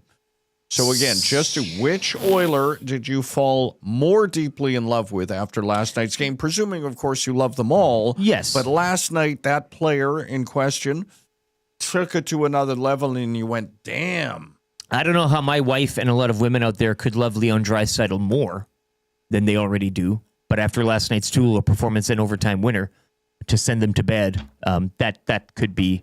Okay, I'm going to ask this now, and he has many charms. Jake Wallman. Oh, okay. Jake Wallman's your answer. Mine is Kasperi Kapanen. He's sneaky good. He's turning into a bit of that folk hero status. That's exactly where I'm going with that. Yeah. They're and again, I'm going to old reference. Some of you younger viewers may not remember the Canucks in the Stanley Cup Final back against the New York Rangers, but there are guys from that era, that team in that city where. You'll never pay for a drink again. Yeah. Right? They weren't stars, but in that short span of time, they moved up a weight class or two, and they become folk heroes. Well, and since they're not big stars, you might see them, sitting on a park bench. Sure. And you'd be like, hey, Jake, mind if I... Oh, yeah. And then he'll... not saying Connor... Like, they don't do that either. But, it's that more... You could have a beer with him. You're at the dog park and you go, hey, didn't you score the OT winner 10 years ago? Darnell Nurse, big dog park guy. Oh, really? Okay. I can't get enough of him. Like, I've seen you fan. already. Like, I'm a big fan. It could just be a simple T. Willison says in the Nasty Chat pod, Colson, Wallman, Kapanen.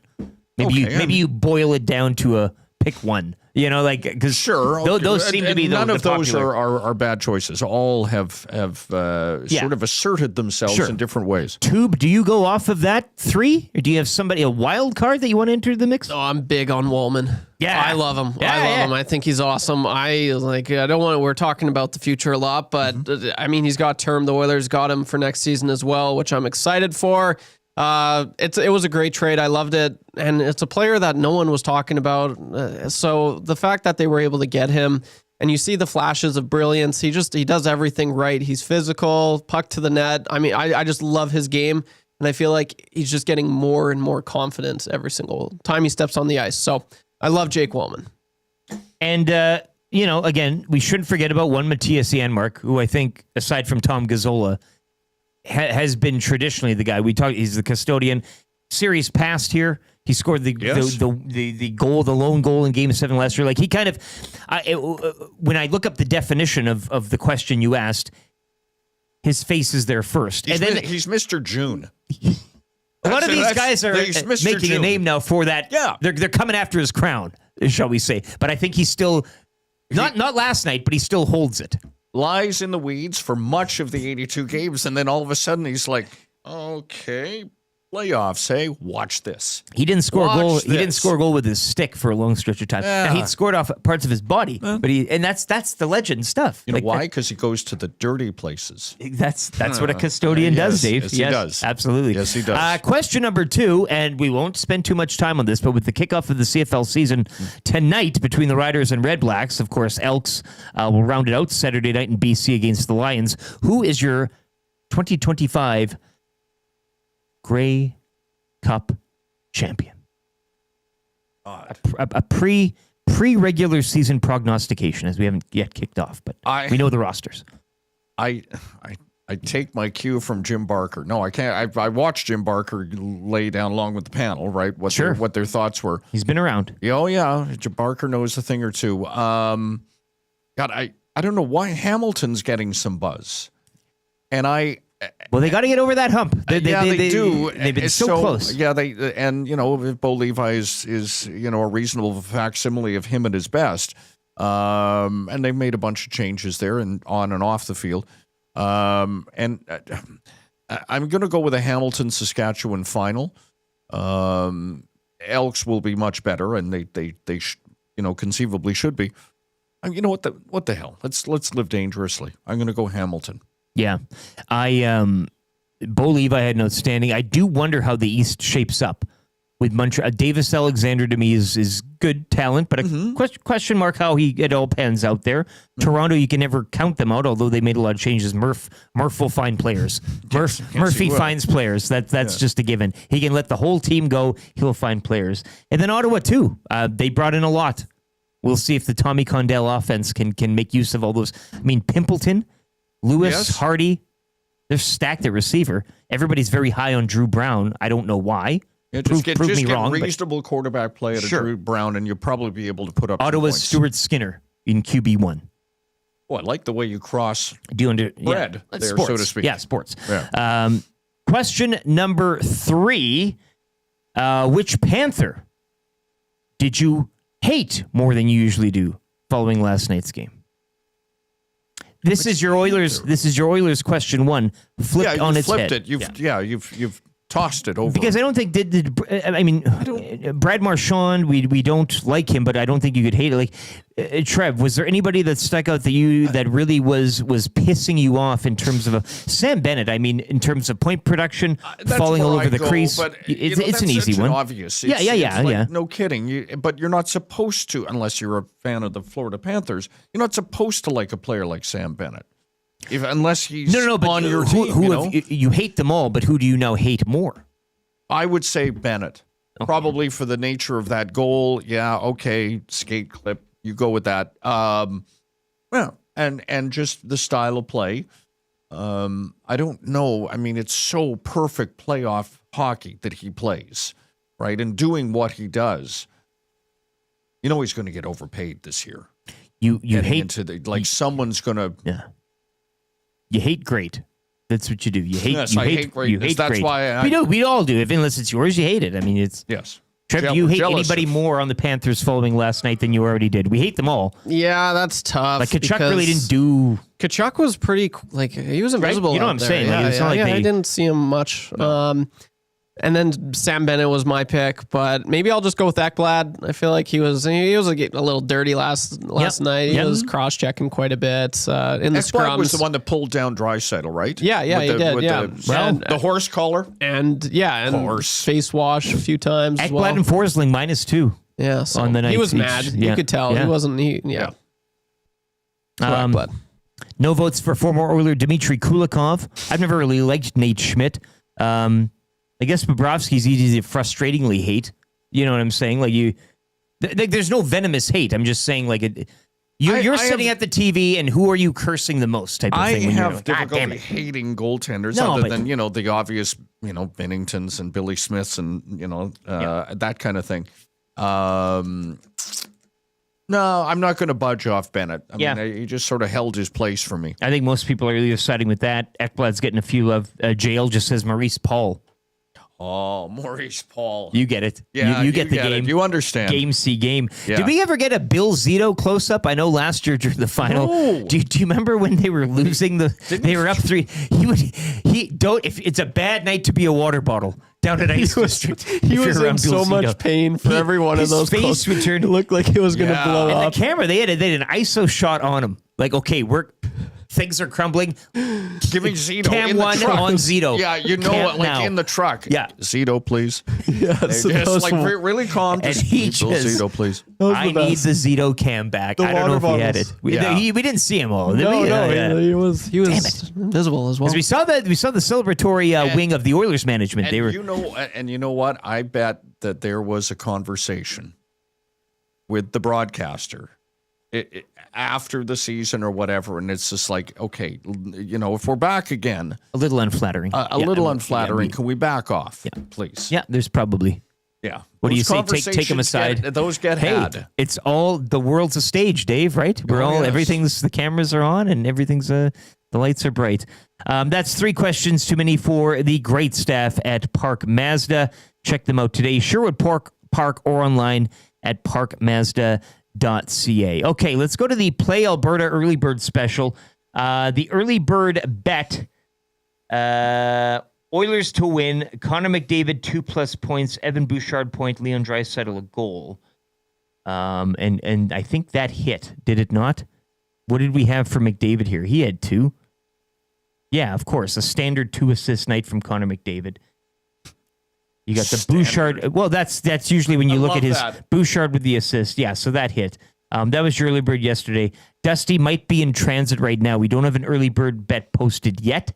That's still loading, so the folks down at Play Alberta will be getting that up. You can also tune in for Jay Milne's Play of the Day. That'll be 3 to 6 on the Reid Wilkins Show. He was on fire. He was a consecutive, 11 straight Play of the Days or 12, 10, something like that. He was. I didn't know it was that high. I think he was on a heater. Yeah. Called those heaters. But again, Dave, if you could, those codes, please, and for Play Alberta here I'd for be the month of happy June. to oblige. Thank you. For the entire month of June, Eric, deposit $20 or more and get a $50 casino bonus using promo code EST Casino. Usable for new and existing players, and again, to the end of the month of June. Oh, and also, don't forget GameSense. Eric always says to me, Dave, don't forget the pamphlet. Play responsibly. Yep, might as well. Have a little fun, but be responsible out there as well. Know your limit. Stay within it. You got it. For our fine folks at Play Alberta, our presenting sponsor of EST. So check back a little later. I'm sure Dusty will probably might have a little mix for Game 2's tomorrow. He might go NBA Finals tonight, or he might even do a CFL early bird special. I could see that. I could see him getting in there. He was looking at the Keyshawn Johnson, Khalil Pimpleton over under for yards attained this season. He was going to sprinkle. He goes, damn. He goes, I need Joaquin Gage to move a little money around for me. Because he wanted to. He's like, I want to dump a lump sum on this puppy. It's one of those things. Yeah. So they got it all. Once again, hit sports on the playalberta.ca page. It'll take you over to a menu on the left. Odds boosts, daily specials, and then EST specials. That's where you can find Jay's Play of the Day and Dusty's Early Bird Special, which should be coming a little later this morning. But they've got it all: MLB, NBA, NHL, CFL, the whole bit. Dave, you can go to badminton if you want. Biathlon. Call of Duty. Squash. I'm just looking at the Bruins reveal of Marco Sturm on X. Just when you have a minute, I just want you to go there in a bit. Marco Sturm, new head coach of the Boston Bruins. YouTube, get that in your sportscast. I had his pog back when they had NHL pogs. He was Marco Sturm. Yeah. You're still hung up on the Penguins' new coaching hire, though. You haven't. What's his name? Last name is Muse. You know someone's cooking. Muse. Yeah. Penguins muse on their future. I know. Hey, listen. You know, that used to do sounds like a headline written by our very mystery guest here at 8:30. Hey, we will be having a mystery guest live in studio from the hotel down the street. But he looks like he could be a spawn of Adam Silver or... You're giving away too much. I know, but you know what I'm saying? Muse. Yeah, yeah, okay. Muse looks like he could be the spawn of Adam Silver or the new CFL Stuart Johnson. Stuart Johnson. Big Stu Johnson. There's a, you melt them down and then you recreate them in the mold. And produce a Shetland version. Here is your Muse. Yeah. No, it's a hire. We might get to that with our special guest today. Sure. I think he would like to dive into that, perhaps. Why wouldn't he? Yeah. 7:27. Today, a sports update. We'll be back with a little early I Got Beef for Corey the Butcher and Acme Meats. If you have any beefs, I know a lot of people have beefs with the linesman from last night's game. That was something that people were talking about. The linesman? In the nasty chat. Well, they're making it all about themselves. Linesman got taken out a couple of times, hey? There's a few pucks off the legs or a few hits. Crowd erupting. Love to see that. The Bronx cheer. So 780-218-9999 is the nasty chat. Once again, the Paris Jewelers inbox. Text of the day today will get you $20 to A&W. So get a text in. Doesn't need to be too funny, but it can be clever. And you might stick out and be on your way. I was at the Dub earlier this week. It's a fine place. The drive-thrus are open 24/7. Breakfast, lunch, supper, whatever you want. I walk by one every morning, Dave. The lights are on, and the staff stare at me out the window. Always friendly. And I nod, and they nod, and it's kind of our thing, you know. So 780-218-9999. If you have beef, that's coming up next. This is the Nielson Show presented by South Ford Chevrolet and EST presented by Play Alberta. Lieutenant Eric, Dave Jamieson in for Dustin Nielsen. YouTube Trev with the sports update for Park Mazda.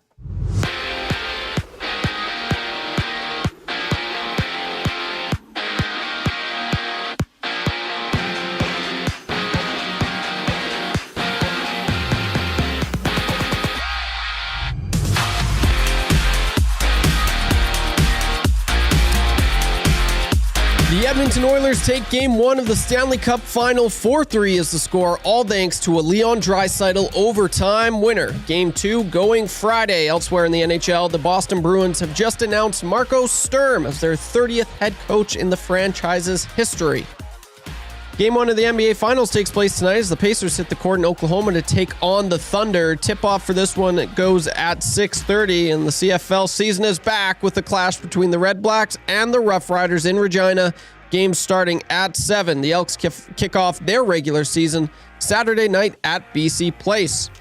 Opening round action is underway at the Canadian Open, where Harry Hall is tied for first, -3 through 5. And Canadian Nick Taylor has gone down, tied for 5th now, -2 through 6. In the majors, Alejandro Kirk wins it for the Blue Jays with a 2-1 walk-off home run to take Game 2 of their 3-game series. The Jays and Phillies finished off that one earlier today. First pitch at 1:07. The Edmonton Riverhawks remain undefeated with a 9-1 win over the Victoria Harbor Cats. That series concludes later tonight at 7, and the Energy City Cactus Rats fall to the Brooks Bombers. 6-3 is the score. The Cactus Rats hit the mound later today against the Lethbridge Bulls. First pitch at 7 o'clock. The sports update brought to you by the fine folks at Park Mazda and dealer principal Mitch Lewicki, your dealer for life.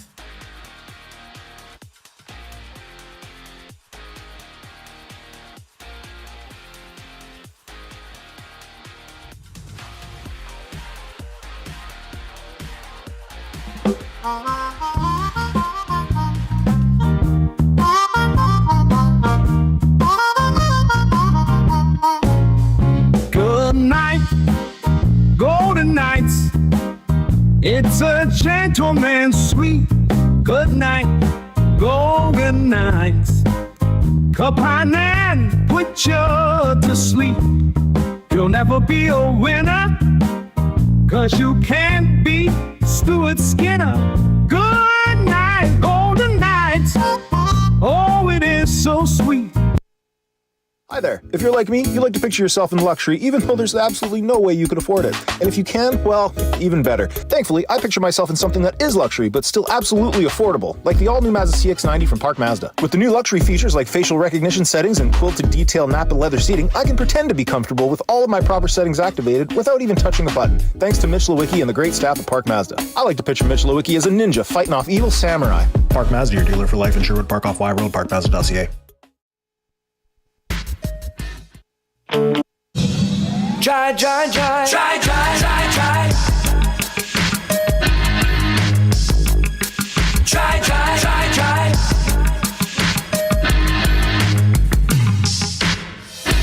Leon scored a goal tonight. Watching him play is quite a sight. You know this song is tight. Oilers fans, come on. You loved him endlessly since he was drafted number 3. He's a center with a size that was born in Cologne. Try to stop him, you can't do much more. That ain't no lie. You just wanna see him shoot and score. It was try, try, try, try, try. Gonna make a fool out of you. Probably score a goal and assist on 2. You can't stop him, and that ain't no lie, cause it's try, try, try, try, try. Don't even try to play him rough. Leon is a German, so you know he's tough. His hands are crazy and Aikens loves his eyes. Yeah, it's try, try, try, try, try. Gonna make a fool out of you. Probably score a goal and assist on 2. You can't stop him, and that ain't no lie, cause it's try, try, try, try, try. Don't even try to play him rough. Leon is a German, so you know he's tough. His hands are crazy and Aikens loves his eyes. Yeah, it's try, try, try, try, try. Is what?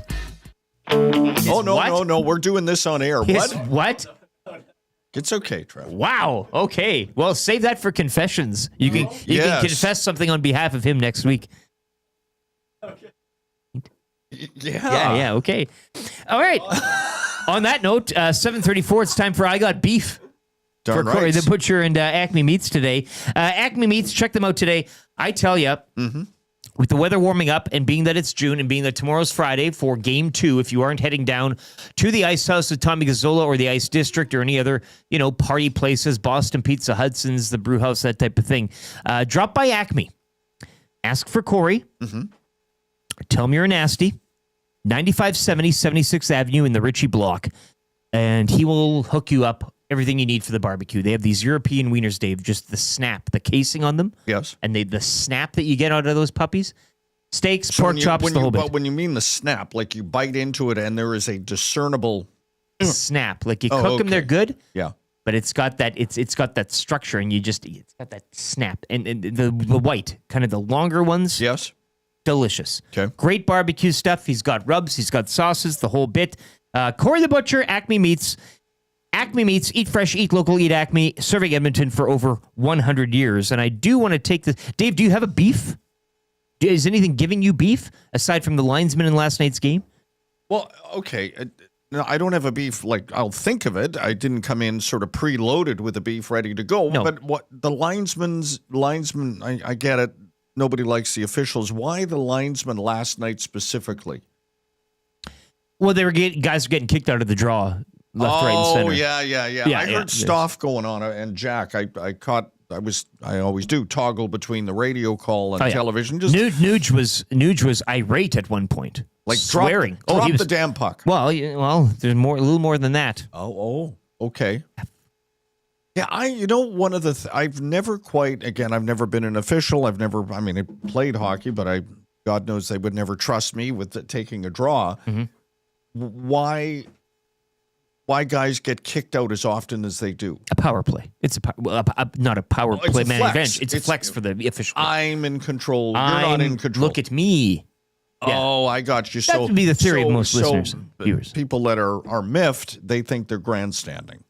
The officials. Yeah. They're making that about them. Making it about them. Exactly. You guys are too young. Officials used to have the names on the back of their jerseys, and I think it was Brian Burke. That's a tough game. When he was the head of player safety and I think it was him, could be wrong, that they took the names. You just became a number, you know. It's like, hey, Van Helleman, Bill Friday, you suck. On this topic, I got a beef that officials don't take to the podium at the end of, and I'm talking not just hockey, football, the whole bit. And it's much like our lives in dealing with the law. I mean, Trev had a parking ticket incident the other week. Oh no, he was issued a parking ticket. Whereabouts? Can we say this? No. It's all been. This is all general knowledge now. It was on the road, and you know, but we kind of said, you know, you take these things to a court of law, court of King's Bench. Yes. And the police officer usually never show, because it's like whatever, you know. So, but to my point is, it's nice to get people in positions of authority to answer a few questions sometimes, to come out from the veil and then say, hey, you know. And no, I'm not looking for people to admit all these errors and mistakes, but if. And I'll meet you halfway. Would you do this every game, or a game that ended with a controversial call? Or I mean, because look, I don't know if it's necessary, and I've heard this argument. In fact, you have, and so how these things go in the rare occasion where it's an official has spoken, usually through their through their union or whomever, is they have one reporter go down and ask like two questions, right? Justify the call. What did you see there? Why did you make the call, right? Pool reporter goes down, and then from that is the response. But that's rarely done. Rarely done. I don't want to hear from the official after a Utah-Minnesota game in mid-February. You don't want to be force-fed that. No, but I get where you're going on the big games. Why did you make the decision you made? Well, and not even, I wouldn't mind, perspective from their point of view, because but does sometimes anyone buy it? Like after, okay, let's say. Well, but the same could be said for players too. I mean, they could just, puck's deep. Like, okay. Hardly any of it's sincere. And football too. I mean, you get it in all sports, baseball. Yes, I run, I hit. Yeah, I wonder who wins out of that. I guess because we're always in this quest for transparency. It would just be a pound of flesh, and I wouldn't. As I said, I'd meet you halfway. I wouldn't say that the whole officiating crew has to come out and be grilled and be the head guy. You pick a guy, say and pick a but get them on camera and have 3 questions too many, or you know what I'm saying. But have it structured so that and if there is a topic. And this kind of goes into if the game is surrounded off of a particular call, I understand, but that's kind of the point of this exercise. Let's talk about it. Okay, let's have a discussion. You don't have to grill them though. No, and what were you thinking, you stupid idiot? Well, and the questions are probably even pre-written, and you know what? Hell, the league can provide them. Well, sure. And I would. So let's go back to last night. Let's say that the Nosek puck over glass is disputable. I mean, it was clearly was not. But in another world, if it is. But in another world, let's go back and try and imagine where that play is. There's doubt, like serious doubt. And you've got Maurice Paul, and he is livid. And the game ends in the way it ends, but there is, as the British say, controversy. Okay, I could see where this might apply. Okay? Yes, and I think too, in saying if you do subscribe to the theory that refs sometimes want to insert themselves into this, would give them a chance to. Well, this is the stage where you can insert yourself. If you feel like you are so important to the proceedings, we will give you your stump, and you can discuss, and it may make them feel like they don't need to necessarily show it on the playing surface. Yeah, and the argument or discussion we're having here has been had before. What's the old line? Justice must be seen to be blind. Like that there's, and so do you want to hear from the adjudicator on how they arrive? I listen. For something that is really, really, really significant. It's it decided a championship. Okay, I could see the application. Big Uke says the officials should speak when asked to speak, not every game. Yeah, I don't need this on a early December night when you're in. I don't. Okay, how is the ice out there? Yeah, how's your conditioning? Only feel great and I might even confine it to postseason only. Yeah. I might confine it if we're just talking hockey here. I mean, I'm not. It'd be interesting though if it does go to like a football, how that kind of changes too, because you're not talking to the back judge. Like you'd be talking to the head official, right? Only the head guy. Yes, he would answer for everybody. He wears it for the crew. He wears it and decides it, but sometimes those flags are issued by the linesmen and of course, judges there. 780-218-9999. Just a casual topic to bat around. I kind of got into this, and we have a little bit of beef with it. Legit. It's a very low fat beef, like a low sodium. This is more of a lean pork, right? I mean, we're day after an Oiler win in Game 1 of the Stanley Cup. There can't be too many beefs. I would imagine out there, that you would feel compelled to, bark or hit the likes or whatever we're doing here. Bootsky, though, in the Paris Jewelers inbox, 780-218-9999. Share beef if you have one. He says, my beef is with Dusty being away, causing Eric to be too busy to see my hilarious Tino Sunseri references. What? Apparently, he's been unloading a clip this morning, and I've been blind to the whole exercise.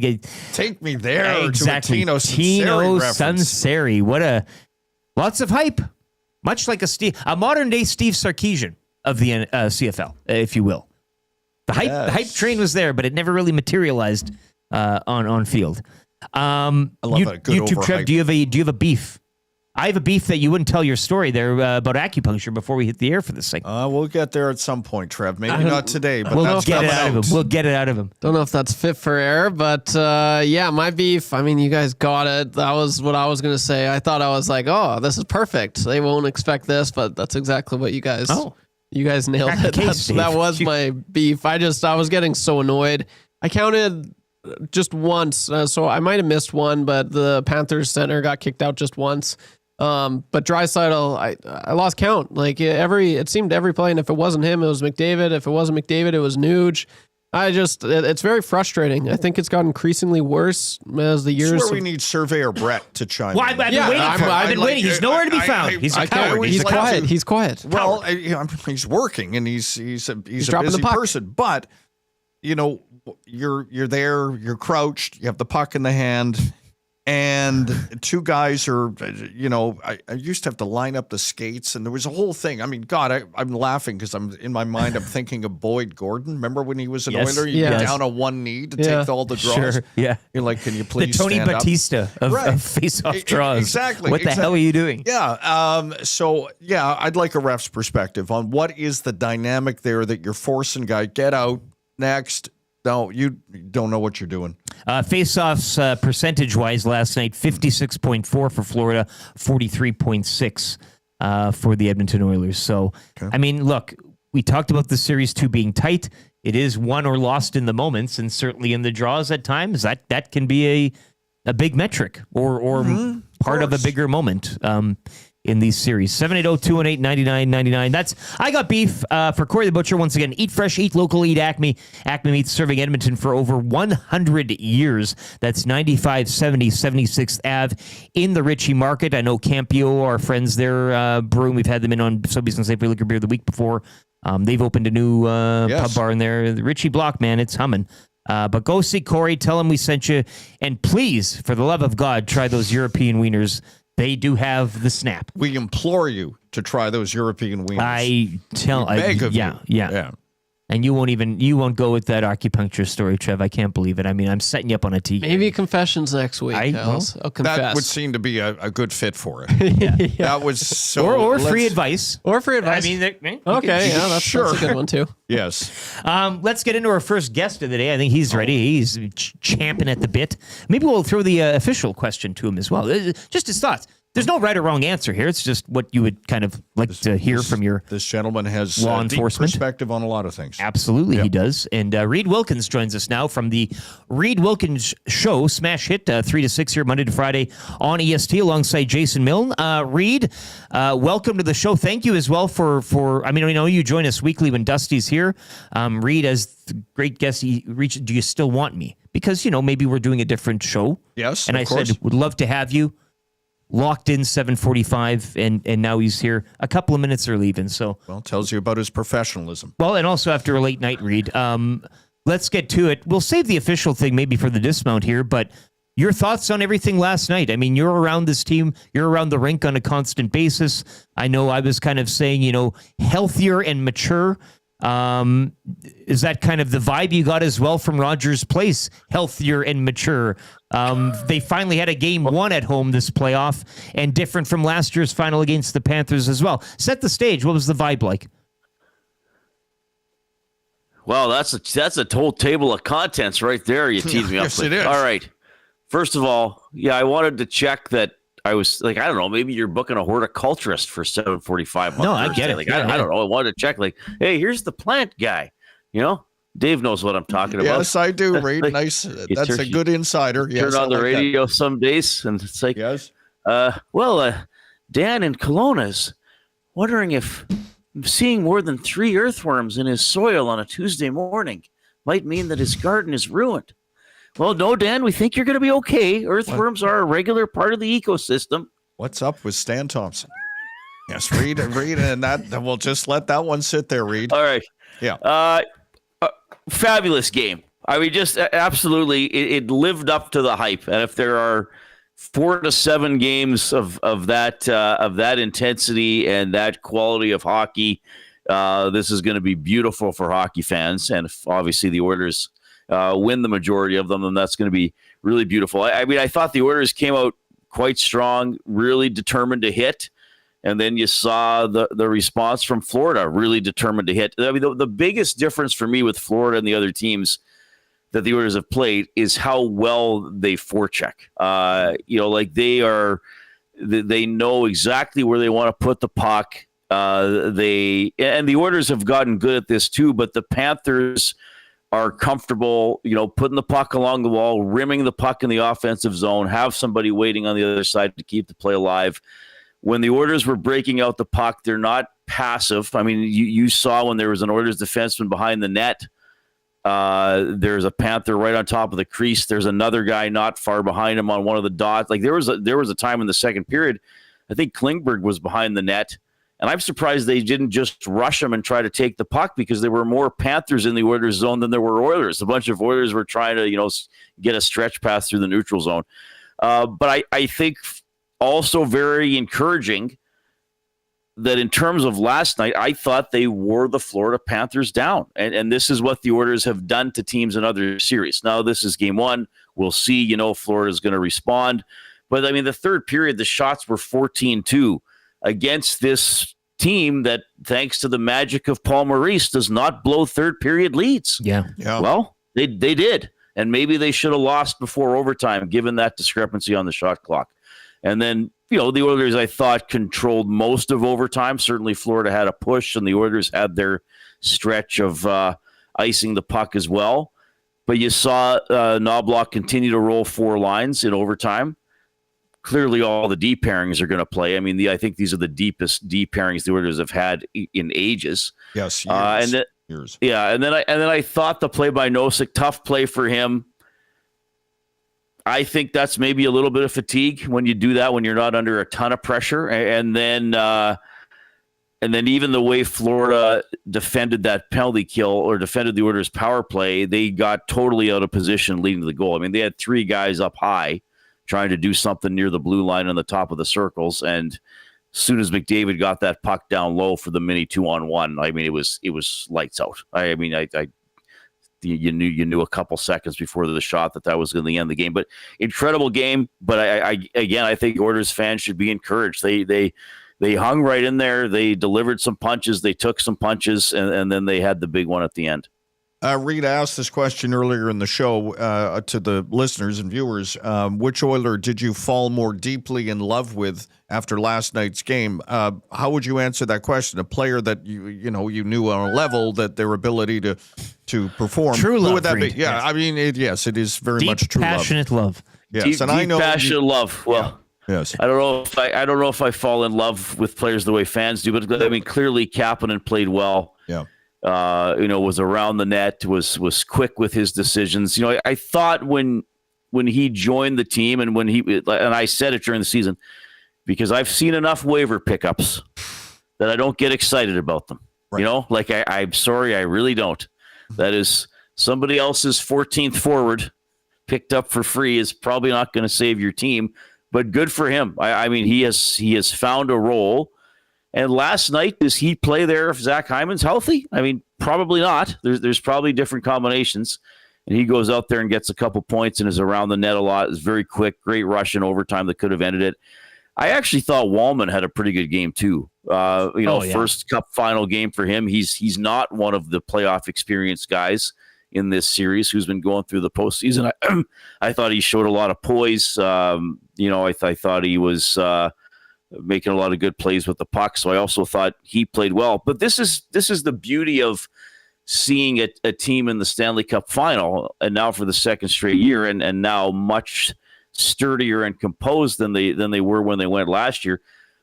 Like, it's not often you watch a game and say that guy sucked or that line didn't. I mean, certainly there's ebbs and flows.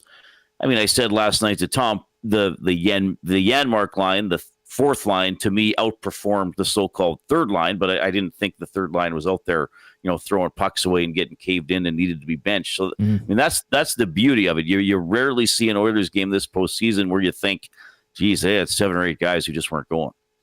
Yeah, and I think most people answering that question that Dave just asked you too, it was Kapanen, Podkolzin, Wallman. Those are the big ones. And you're right. I mean, there's not really, in terms of passengers or whatever you want to call them, not a lot right now. What did you think? I think you did mention briefly there, Knoblauch did switch a few things around. Your thoughts on what he was showing mid-game, as we all are used to now, him making a few knob adjustments, if you will, during the game? Well, he went with Leon and Connor together, right? So I think that was just the second period obviously was the Florida's big period, right? And the Oilers were having trouble with them in that period. So I think, going through that, coming out of that, he felt like something needed to change. And the easiest change to make on this team is it kind of sending that message to the opposition. Oh, you think you're playing well? Well, now here's my actual best hand. All right. Right. And we're only down a goal or two or tied or whatever. But yeah, most of the things he does have the Midas. I mean, look, I will say this, probably the one thing I would say about Knoblauch from a critical standpoint, one of the few we've seen over a year and 3/4, is I didn't think he should have challenged that goal. Yeah. I did not think that was goalie interference. I didn't think it had a chance of winning the challenge. And Dave hasn't seen me, but as Eric knows, I'm often walking around the office proudly displaying the pictures, the pages I've printed from the rule book and what I'm going to refer to on my he's show. Very detailed. Reid goes deep. I didn't think that was going to be overturned, and they didn't look at it for very long. So I was a little surprised that he challenged that. The flip side of that is maybe that's Knoblauch saying, okay, penalty killers, you just killed one off quite well. I think I can get this goal wiped out, and if I don't, I think you guys are going to go out there and kill another one off. Didn't go that way. It turned out to be the worst case scenario for the Oilers. But I know I've heard the argument. Oh, Bennett knew what he was doing. He tripped over Kulak on purpose and then fell that way on purpose into Skinner. I mean, maybe if a player on any team could pull that off, it'd be the Panthers, given how they play. But I didn't think that was a challenge that was going to win. Reid, if you're Paul Maurice, what are you saying to this team? That performance last night doesn't beg a lot of changes, but what would a change be potentially? Yeah, I'm curious about that too. I mean, first of all, I thought that Maurice. He is interesting to listen to. I know he's. I know from our show anyway. He's alienated some fans in oil country. Probably stemming from the result of last year, that maybe people are looking for reasons to dislike this guy. His whole handshake stuff has rubbed some people. We had a great text the other day because I asked Joaquin Gage and Matt Cassian, on Two Guys and a Goalie, what they would do during the national anthem, and somebody wrote in and said, "Well, Reid, you need to ask Paul Maurice how to behave during the anthem. I mean, he's determining the handshake." Yes. I mean, he was very good on how he handled the Nosek. Somebody asked, "What do you say to Nosek after that?" And he said, "We're not here without a guy like Nosek." And he said, "Hopefully he doesn't eat alone tonight." He said, "I'm sure there'll be all his teammates at his table." Yeah, I think from a Florida standpoint, I mean, look, both these teams can forecheck extremely well. Mm-hmm. So I think when these teams make tweaks, they're not going to not talk too much about their own forecheck or their own attack, because when they get playing downhill, they're both very good. It'll probably be things about, all right, now we've seen how they come in. How do we get back quicker on the puck? How are we going to tweak a breakout so we get out and we're not taking hit after hit when we're in our own end? Love it, Reid. We'll leave it there, I guess. The last question, as mentioned, as promised, as we said we would when we dismount, the official question. I don't know if you caught it. You were in the bullpen there earlier. Where are you at with having like some sort of a booth, if you will, like maybe with a curtain, like one of those photo booths, and it's a room for one official, just one official from the night, and then one reporter. It's maybe a 3-question. Explain yourself on the night. Like where do you come out on official? I don't think I've ever gotten to these waters with you, and not just hockey, football, the whole bit, but officials having some sort of microphone and or back and forth questioning of them post games, and not just preseason or first week of the reg. Only the important Only stuff. the big ones. Yeah. I guess that's a good point. You might want to have it when it's down to the last 4 teams in whatever league you're talking about. I have talked about this on various shows over the years, and I was lucky enough, it was probably 6 or 7 years ago now, because it was before COVID. I was lucky enough to ask Gary Bettman this question one day when he was in Studio 99 doing some league stuff, and they gave him to me on the Face Off show. I don't remember his full answer, but one of the things he said was that we have officials whose first language isn't English, and there could be something lost in communication. Which, like, okay. I also think the fan of the team who feels his team has been wronged probably won't be satisfied with any explanation. Bingo. So I don't know if we're going to get much out of this. I think that, as it often is with the NFL broadcast taking the lead, it's been great having former officials who aren't afraid to criticize their former colleagues coming on and say, no, that's a fumble, guys, and here's why they called it that way, or to say, hey, I worked with Dan for 60 years, but he can't ref anymore, and he missed that. I know they never do it. I'd love it if they did that. But the one thing I would say about the NHL is when they do try to put out an explanation, they need to actually explain it. They will put things on the website saying, here's an explanation of the coach's challenge in the game between the Rangers and Predators at 15 minutes of the third period. The Rangers challenged the play for goaltender interference. After review, it was determined there was not goaltender interference. Yeah, and that's like there you go. Teach people. Teach people. Like, actually say, and we are like I know this. The goalie interference rule is Rule 69, and it's about 3 pages. Like, actually say it pertains to Rule 69(3)(f), that a player is allowed to compete for a loose puck, and if he hits the goalie in the process, that's fine. So that's what I don't know if they're ever going to allow interviews. I don't know if people would ever be satisfied with interviews. But if you're going to do something like that. I'll take a transcript, like as you said, like that's a form that I could take too. If just an explanation, doesn't need to be with a warm body; it can be on a sheet of paper or a video. But I think if it's going to be an interview with a ref, you can't just say, "Why didn't you call that tripping?" Because all he's going to say, "I thought it wasn't a trip." Sure, yeah. Like from my angle, I did not see a trip. That's all they're going to say. But it would be nice to get it on things that might be difficult for fans, even very knowledgeable fans, to interpret, like some of the goalie interference calls. I guess that's the big one. I mean, offside turn is black or white once you slow it down sometimes to the millisecond. But under Bettman's watch, this is not going to happen in the National Hockey League. Yeah, wouldn't be bad to have like a Gene Steratore though, or a Pereira, kind of there hovering, providing insight and analysis, right? Yeah, hockey's not comfortable though, Reid. I think you would agree. They'll let you get up close to the glass in terms of looking in behind, into how all of this works, but they don't want you really getting in the back of house to see exactly how the sausage is made. Yeah, that's a good way to put it, and especially with the officiating. I think I think they really want to be careful, which I understand. But you guys are like, the linesman stuff this year is absurd. I mean, it's it's insulting to the fans, quite frankly, to see the game delayed because there are 2 or 3 restarts. And each team had a clean face-off win last night. Mm-hmm. And then it was blown down to a second and a half, and they're like, what? Like, we were just starting our set play off a face-off win, and now you're blowing it down. They're part of the show, Reid. They really are. They really are a big part of the show. They're a huge part of the show, as evidenced. Thanks for your time, Reid, and we'll. I look forward to our chats in the bullpen in the office daily. I love them. So yeah, they're very deep and meaningful. So we'll have one today. See ya. Thanks, Reid. Yeah. That's Reid Wilkins, host of the Reid Wilkins Show, 3 to 6 here, Monday to Friday on Edmonton Sports Talk. We got another guest coming up as well. A bit of a movement here on the show today. Our hockey insider analyst, Luke Gazdic, will be by just after a sports update here from YouTube, Trev. And then we have a very special mystery guest. You'll see we have the mic set up. We have a chair here in the middle. Still no correct guesses. People have been guessing lots of names.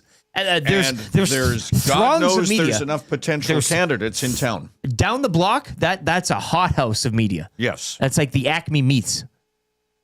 A lot of Nielson Show is presented by Southford Chevrolet. Drive a little, save a lot out in Fort Saskatchewan. www.southfordchev.com. EST presented by Play Alberta. Sports update now with YouTube Trev for Windsor Plywood Leduc. We'll be back with Sportsnet's Luke Gazdic after this. Lieutenant Eric, Dave Jamieson in for Dustin Nielsen, and Tube.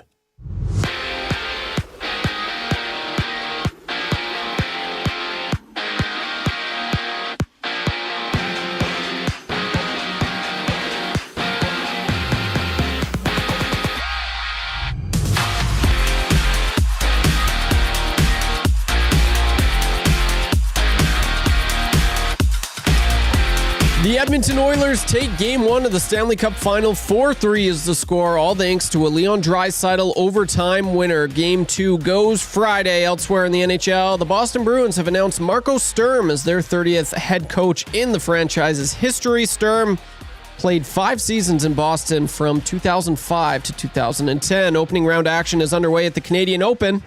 Alex Smalley alone at the top, -4 through 7. While Canadian Nick Taylor tied for 5th, -2 through 8.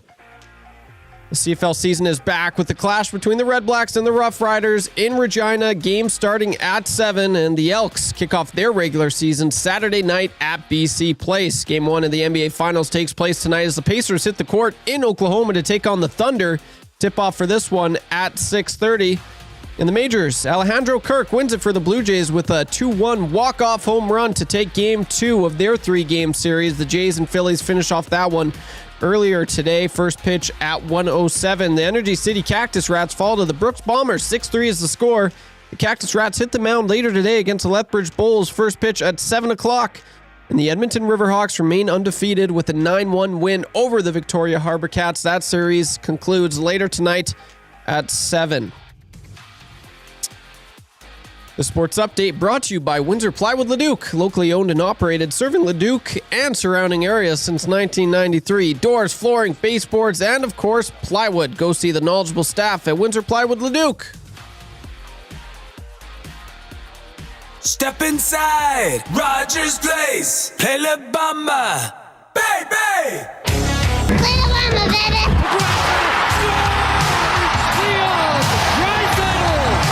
We're a dangerous team when we're rolling. We're healthy, and we are healthy.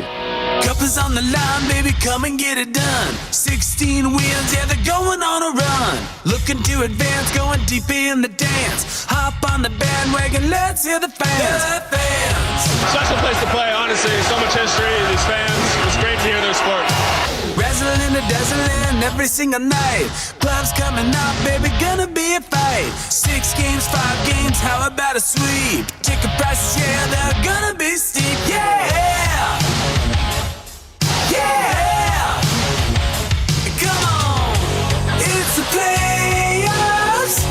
Crank it up!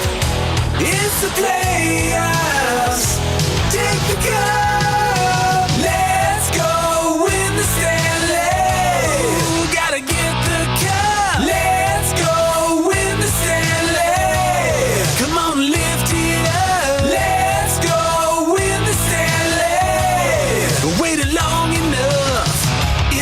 time. No more wait for the oil, it's the fate, yeah.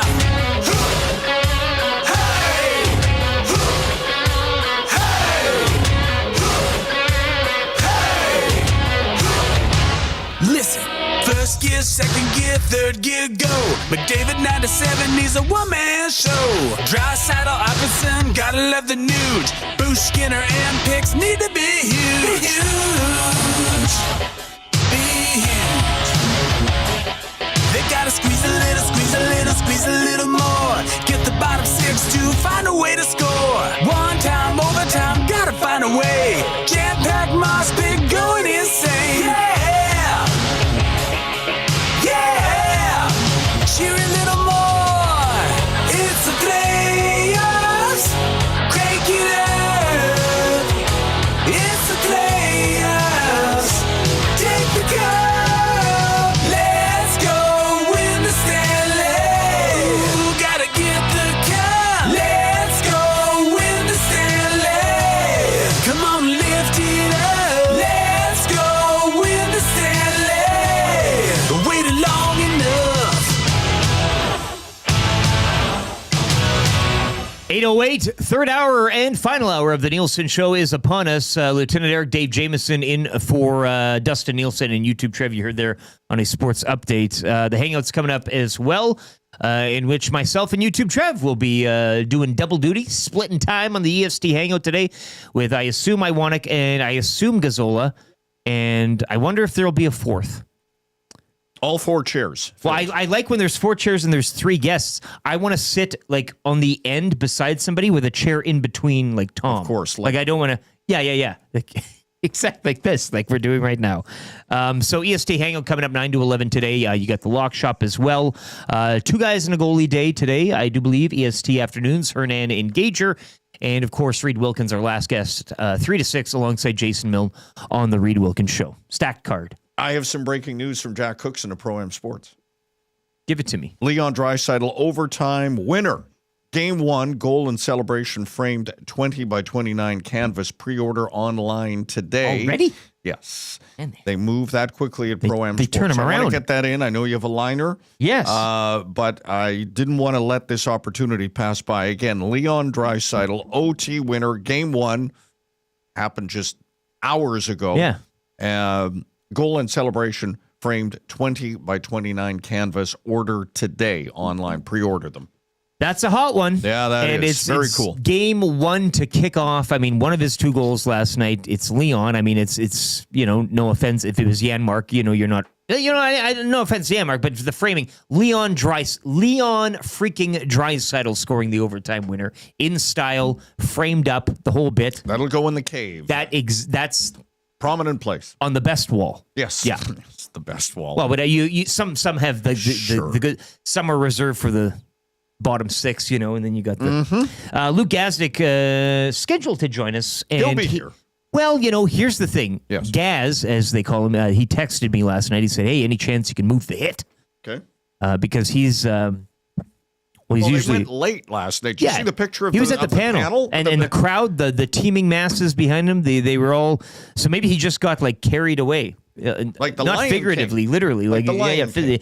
And so he, and look, with the traveling media in town, you don't get to experience Edmonton on a regular basis. No. And for these Stanley Cup Final, you could be forgiven for going out on, you've worked hard.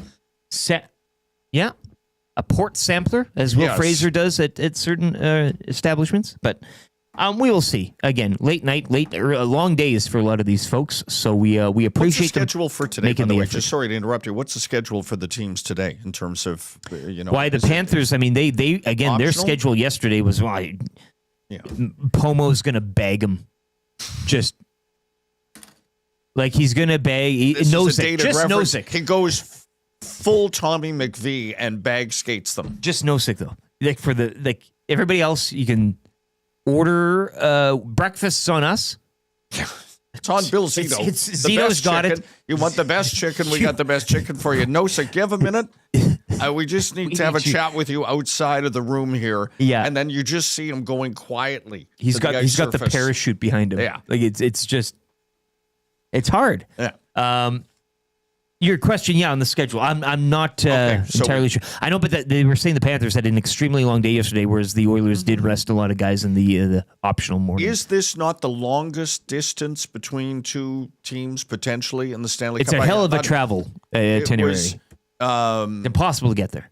It's like a 6-hour flight, if I'm not mistaken. Well, and like a milk run. Like the only option is like a milk run. Like you have to go to Hawaii, then you come back. Land in Duluth, and then there's a couple of... You got to drop off some mail. Yes. You know, like they'll... Yeah, but it's a hell of a long way to go. I'd like to drive down there, to be honest. Well, you like Seth Jarvis's friends? Yeah, like okay. I think you get this. I like that stuff. Get in the Buick and go. You miss a lot in a plane when you're up there at 5,000 feet or whatever the elevation is. It's a sealed environment. Or a train would be cool. I wonder what the rail route to get down to Fort Lauderdale would be like. Hey, Rick Steve Stanley Cup. Huh? What do you think? We had the gardening. Yes, and that was yes. good. I didn't think we'd get any higher. Well, Dave, stick around. Ragnar Axelson in the nasty chat says Vancouver, Seattle longer. Yeah, I mean if you're. Oh, is it okay? I'm just. But Edmonton is the most northernly market. Mm-hmm. So is it actually like it's more west? But is it? Are those markets more west? Vancouver, Seattle? Yeah, are they more west than Edmonton is north? I don't know about that. Well, Vancouver, Seattle, aren't they right under each other? Like, isn't Vancouver 2.5 hours south? No, yes, no. But he's Seattle. saying in proximity to Florida. Oh, okay. So Seattle is longer. Is that? No, give that to me again. I don't know. We'd have to get a mapologist in here. Or I remember that was the headlines last year. Was Edmonton? This is the furthest. It's just and it's tough between to for a championship commute. So, okay. All right. I mean, I believe it. I know they're doing it in comfort. I understand all of that. It's still a long way to go. Yeah, it's not. You're not in a long haul. You're not. No, you're not dragging pianos across. I do North wonder America. though. I see those Sportsnet trailers. Like, do they drive? Is that what's happening there too? They don't. Well, drive a lot of those dome things are parked at Bell Media. Yeah. They park there during the season, but then where do they go if there's another game? Like, do they go to the other game? Yes. Like, are these guys leaving this DoubleTree? No, there'd be anher crew down there. They're Yeah. Can you imagine that? Come on, man. You have 24 hours. This is Metallica 2 stages. Like you're okay. You set up at Commonwealth, and then you're already at Team 2 is already. But I do like the idea of you're on the like this is you could do a reality show. The ice road truckers. You could do like Stanley Cup truckers, and you have to race down and set up and then your stories along the way. I feel a feature coming with Ron McLean narrating. They're looking to get him off that could be a good transition. Still sticking in the media realm, but on Wild TV or something. Ron McLean presents Stanley Cup Truckers. Isn't Gazzola still on Wild TV? Isn't he doing something with that? The Bozo. Oh, with Jason Moss is sometimes a guest on that show. The Moss Pit. Yeah. The Jason Moss. Yeah. No, he does that, and Louis DeBrusque has joined him on there. We're getting way off. And we've been waiting for Luke Gazdic. We're just taking a bit of a look. We got a big mystery guest coming up. We're going to get back to the hockey here in a second, but Gazdic will join us in a bit, I'm sure. Tommy does these like hot stove fireplace chats, and it'll be him at the center of, and there's literally a fire, but then you've got like a team of hunters and their families. Oh, and no way. And he quarterbacks the whole thing. They go around the horn and they all share stories of the hunt. Not yet, but Hey, the new Giants quarterback, I forget Tommy his name. and Teddy. DeVito. No, not him. They've got a lot of new ones. Russell Wilson is apparently a very skilled huntsman. Well, I've always a confession. I know it's on Tuesday, but I've never been on a hunt. Nor have I. I'm a city guy. Yeah, I know. Vancouver But raised. I know. I have city friends, and their dads will take them out or whatever. But I've never been like. I'd like to go in like a tree stand and sit there for hours. Like I'd like to, because your sensory deprivation, kind of feels like the same thing, but just in a different. I would imagine setting. Yeah, they have similarities. Because you got the nature. Sure. You're honed in. You're trying not to give off any sense. Mm-hmm. Anyways, Bozone, Tom Gazzola, coming this fall. All right, I'll check it out. Still waiting on Luke Gazdic. I doubt he'll join us just because, again, I mean, during this time of year, and that's the thing now, too, with this travel. You're going to have guys in commute. And it'll be like, hey, can't join you. Can we reschedule it for later this afternoon or tonight?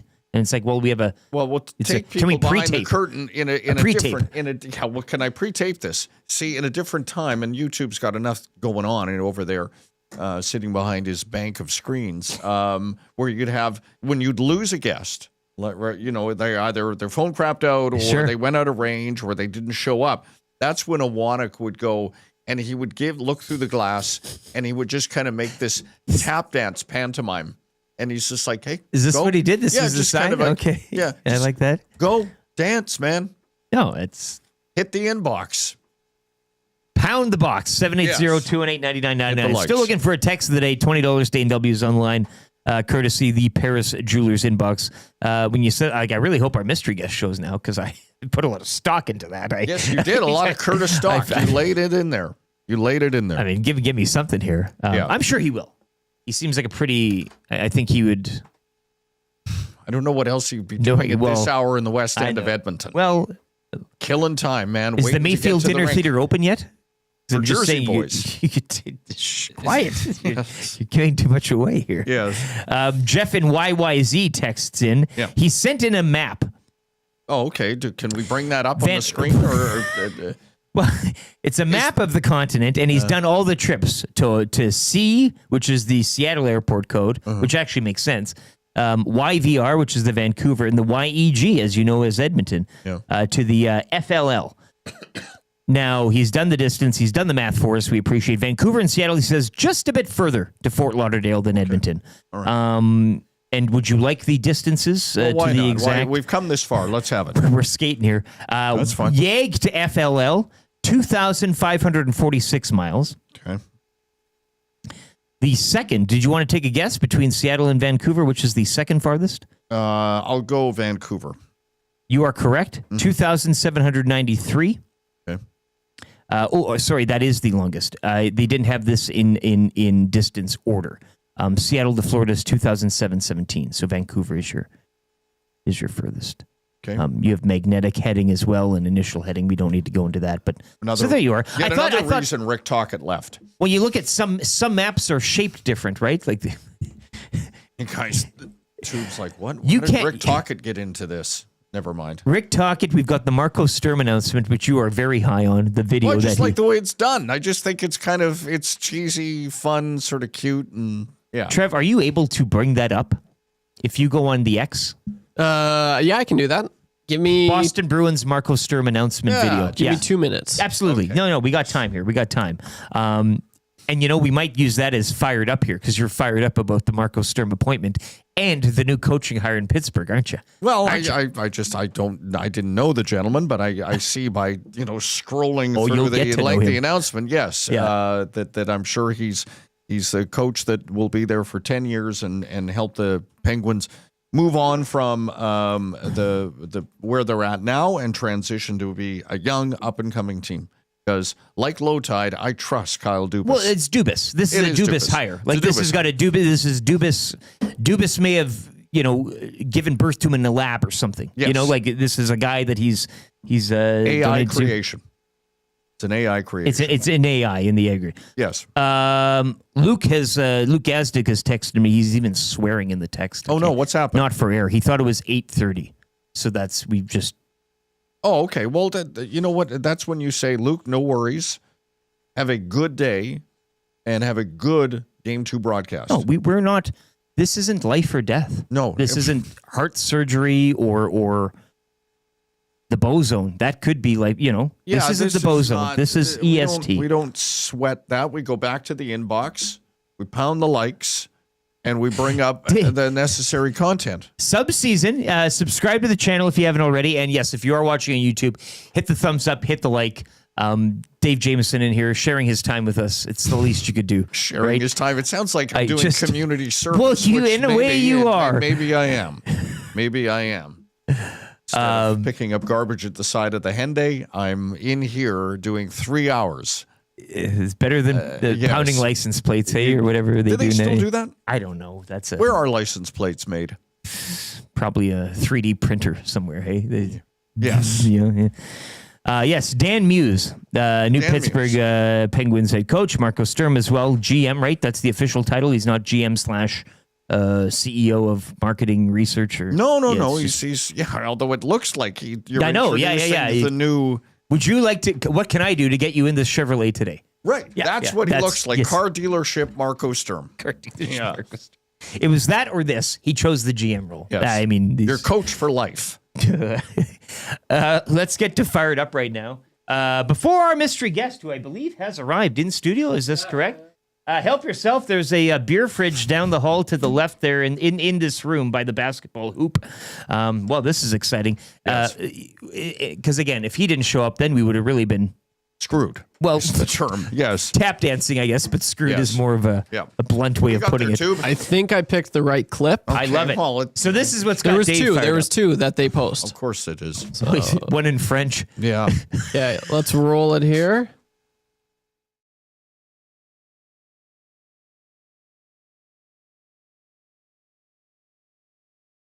It's the Marco Sturm, Coach Sturm. There it is. Yeah, you'd buy a car, right? Yeah. 3, 2, 1. Take my turn money. to camera. Yeah.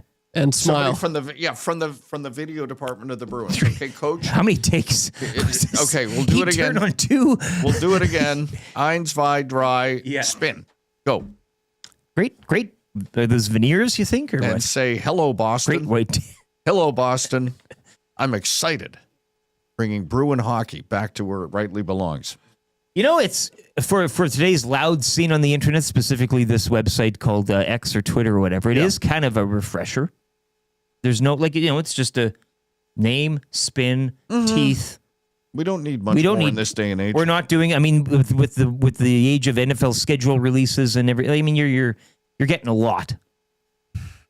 And all of it feels a little, again, old guy at the table. All of it feels a little overdone. Yes. And this is not. This is why you are so fired up. Some days you just want the pocket schedule that folds out 12 times. I miss those. Yeah. Fired Up is for Gemco Fireplaces, proudly serving Edmonton and area for 45 years. They are also the authorized dealer for Napoleon Fireplaces. Gas or wood burning, look no further than Canadian-made Napoleon Fireplaces. All the Napoleon products you need are available at Gemco, 9281 50th Street. So that's got you fired up. I know we'll get into it with our mystery guest, the Penguins coaching hire as well. You are red hot about that. I'm red hot. You are very excited for Penguins hockey. It's the dawning of a new era, a new day in P-Town. Years ago, I used to write for Sports Page, which was back when sports highlight shows were in their infancy. And Donnie Taylor is, and people probably along with Rick Dollywell, they do a really good show out on the coast in Vancouver. And so I was, the front end of my career, and I might have still been in school. So I was the backup writer on that show. And so you'd pound out it was an hour-long nightly show. And you're putting together all the, the cliched sayings. And you could never just say the Pittsburgh Penguins, because in that, you always had to come up with a cute phrase, like upstairs where Norman keeps mother and all of that stuff, right? Yeah. The rusty razor. So, and the Whalers, the Hartford Whalers were always the blubber boys. But it was the Pittsburgh Penguins are the well-dressed birds that can't fly. And it was I was just like, okay. All right. Kind of wordy. We got to write that stuff. Yeah, okay. See, that's why this Marco Sturm video is so refreshing, because there's not a lot. Yeah, we were trying to be like Scott Van Pelt, in the mid 80s. Ahead of your time. Yeah, exactly. Ryan from SK says Galaxy Brain Dubis. He also says, I'm fired up about a home opener today, for 2 reasons. Fired up for the Riders season. Mm-hmm. And he's also fired up. Why the hell would you have he puts the F word in there. Oh, no. Opener on a Thursday night. Oh, well, have a bow anyway. That's Bohemian beer. The Saskatchewan delicacy. But a Thursday night, I mean, that's not new territory for the Canadian Football League, right? Well, it's also not, and I've heard people bitching about teams. Everything with the CFL. Well, teams don't choose when they, they don't say, when would we like to have our home opener? I know, let's have it Monday afternoon.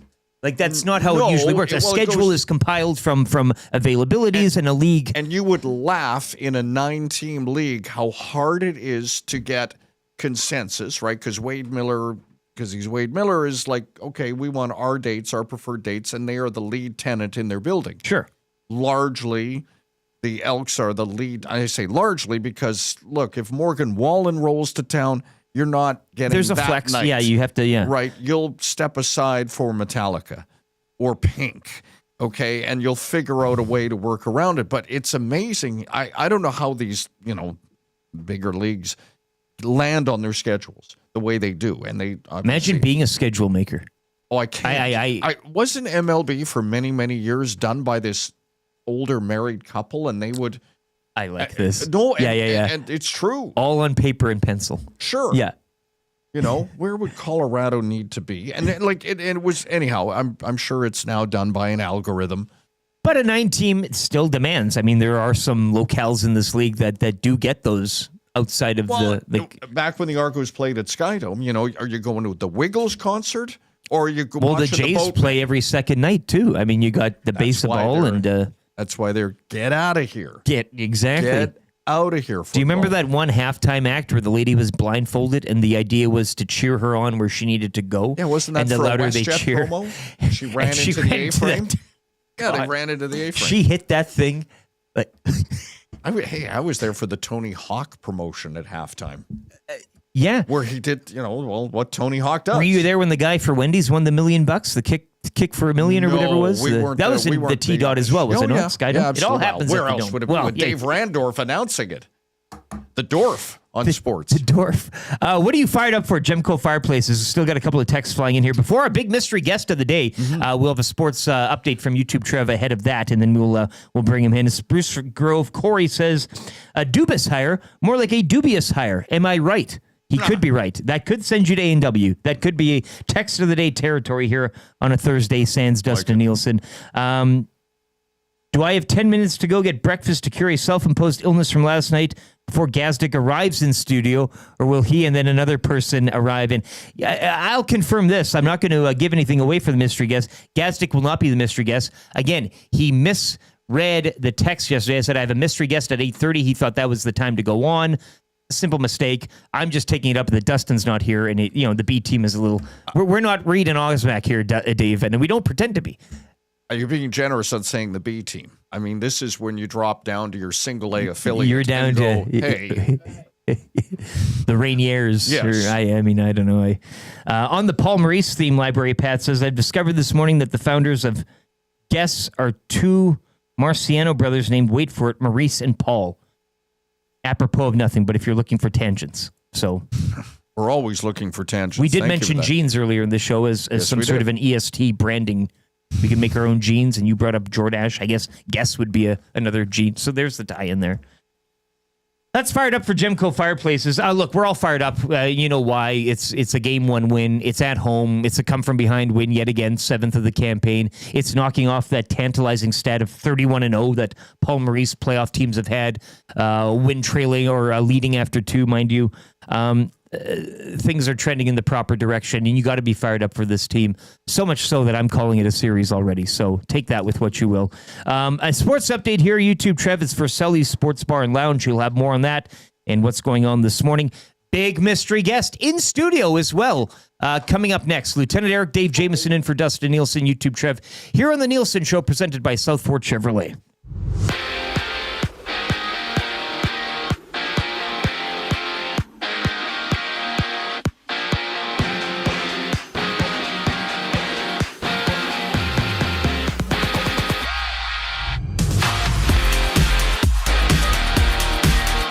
The Edmonton Oilers take Game 1 of the Stanley Cup Final. 4-3 is the score, all thanks to a Leon Draisaitl overtime winner. Game 2 goes Friday. Elsewhere in the NHL, the Boston Bruins have announced Marco Sturm as their 30th head coach in the franchise's history. Sturm played 5 seasons in Boston from 2005 to 2010. Opening round action is underway at the Canadian Open. Got Alex Smalley tied for first with -3 through 8, and Canadian Nick Taylor tied for fourth, -2 through 9. CFL season is back with the clash between the Red Blacks and Rough Riders in Regina. Game starting at 7. The Elks kick off their regular season Saturday night at BC Place. Game 1 of the NBA Finals takes place tonight as the Pacers hit the court in Oklahoma to take on the Thunder. Tip-off for this one is at 6:30. In the majors, Alejandro Kirk wins it for the Blue Jays with the 2-1 walk-off home run to take Game 2 of their 3-game series. The Jays and Phillies finish off that one earlier today. First pitch at 1:07. The Energy City Cactus Rats fall to the Brooks Bombers. 6-3 is the score. The Cactus Rats hit the mound later today against the Lethbridge Bulls. First pitch at 7 o'clock.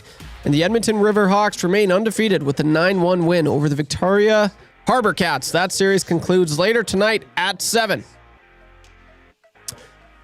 This sports update presented by Sully's Sports Bar and Lounge. With wall-to-wall TVs, daily food and drink specials, it's the place to be for every Oilers game. Every day is game day at Sully's Sports Bar and Lounge. I'm YouTube Trev. You're up to date. After the break, mysterious guest.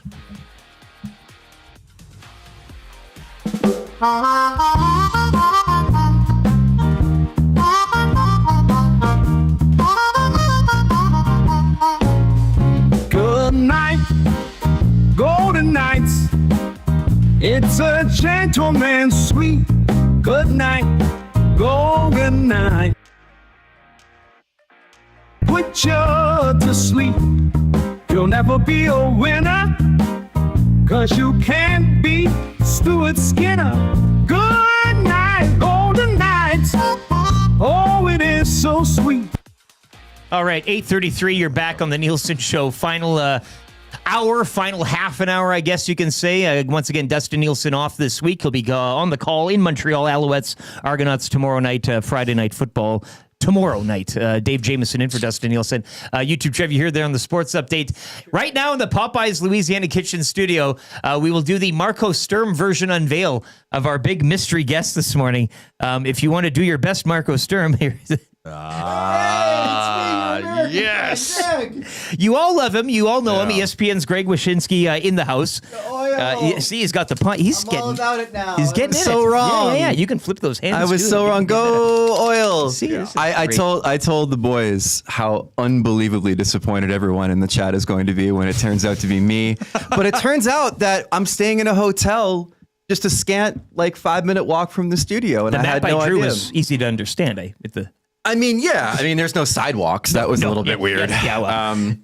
But no, it's very exciting to be here. It was really exciting to watch the game last night, and I do have to mention that my keyboard broke. No. So I don't have access to the letters A, U, J, and the number 7.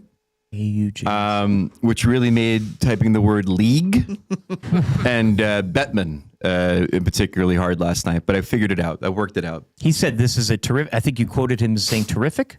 Gary Bettman two said teams? that the final is terrific. Terrific. Yes. Yeah, it's terrific. Let's go out on a limb. Let me say this about because everybody knows I picked the Panthers in 6, but let me say what I might have screwed up. I didn't realize how super rested and healthy Connor and Leon were this year versus last year. Yeah.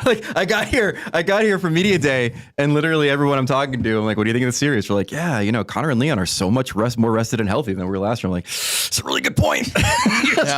Oops. And then lo and behold, last night they make the 2 most consequential plays of the game. So I don't know, man. The Panthers won't go down easily, but that was a really impressive win for the Oil last night. Yeah, and I just want to preface as well for people who, again, we love.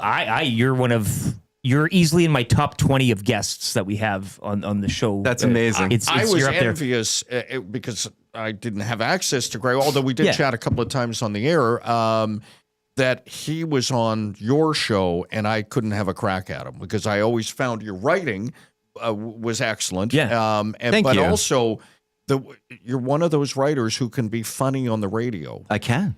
And that is a rare skill, my friend. Well, there's a pop culture mix. Well, that's it. You're more than a hockey guy, which I really enjoy, and you can talk other things. But this is my favorite episode of the Nielson Show. We'll pump you. Keep it going. But you were on yesterday too, and I felt bad because you did reach out and you're like, hey, because we had lots of things, big how I day. am with the clock, Dave, and everything.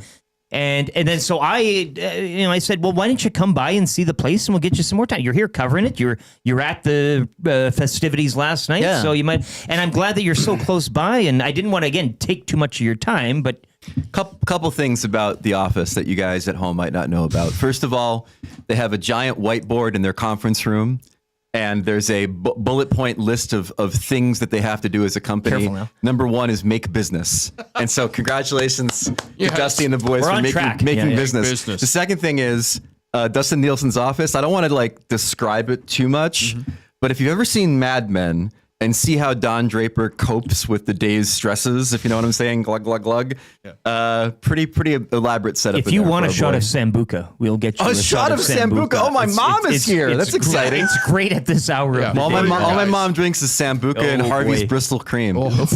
She was born in 1945. Well, it'll keep the germ away, I guess. Yeah, my dad was like, would you like a Drambuie? Nope, never will. You just named every liquor bottle in my house as a kid that had a crusty top. Yes. Where the sugars of the alcohol will not allow you to open the top of the bottle. What's that Chicago liquor that everybody talks about? The Marlot? Or the, Have you had that? No. No, okay. I have not. But that's like that fish in the tin that's more sold than whatever you can. I don't need to. Okay. But anyways. But so okay, take us outside of we talked about the game and we'll get to the game, but what was last night from your point of view? I mean, how did you hopped in your ride share?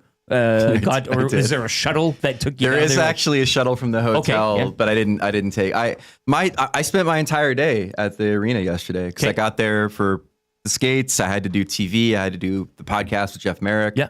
And so it was just Johnny suit and tie boy there the entire time. Headed over to what's the place? The supermarket? Loblaws. Yeah. Okay. Yeah, I got myself a delicious kale salad and a couple of Celsiuses that I slammed. I was flying. No, it was as loud as an arena as I can remember. And here's the thing I'll say about Oilers fans I don't think enough people talk about. Which is that, and I was talking to actually somebody in the NHL about this last night, and they completely agreed that it's something beautiful. How many people wear jerseys to the game? Yes. I mean, you think about Toronto, and you think about Montreal, you think about a place like New York with the Rangers. Yep. I mean, it's not a lot of jerseys, man. There's jerseys, but it's not everyone wearing one. And when you pan the crowd of an Oilers game, the amount of jerseys that you see is frankly heartwarming. Like, it makes me happy as a hockey fan to see how many people get geared up for the game. Montreal always had those vintage seniors in their night. Like, you dressed up. Yeah. The pearl necklace and everything.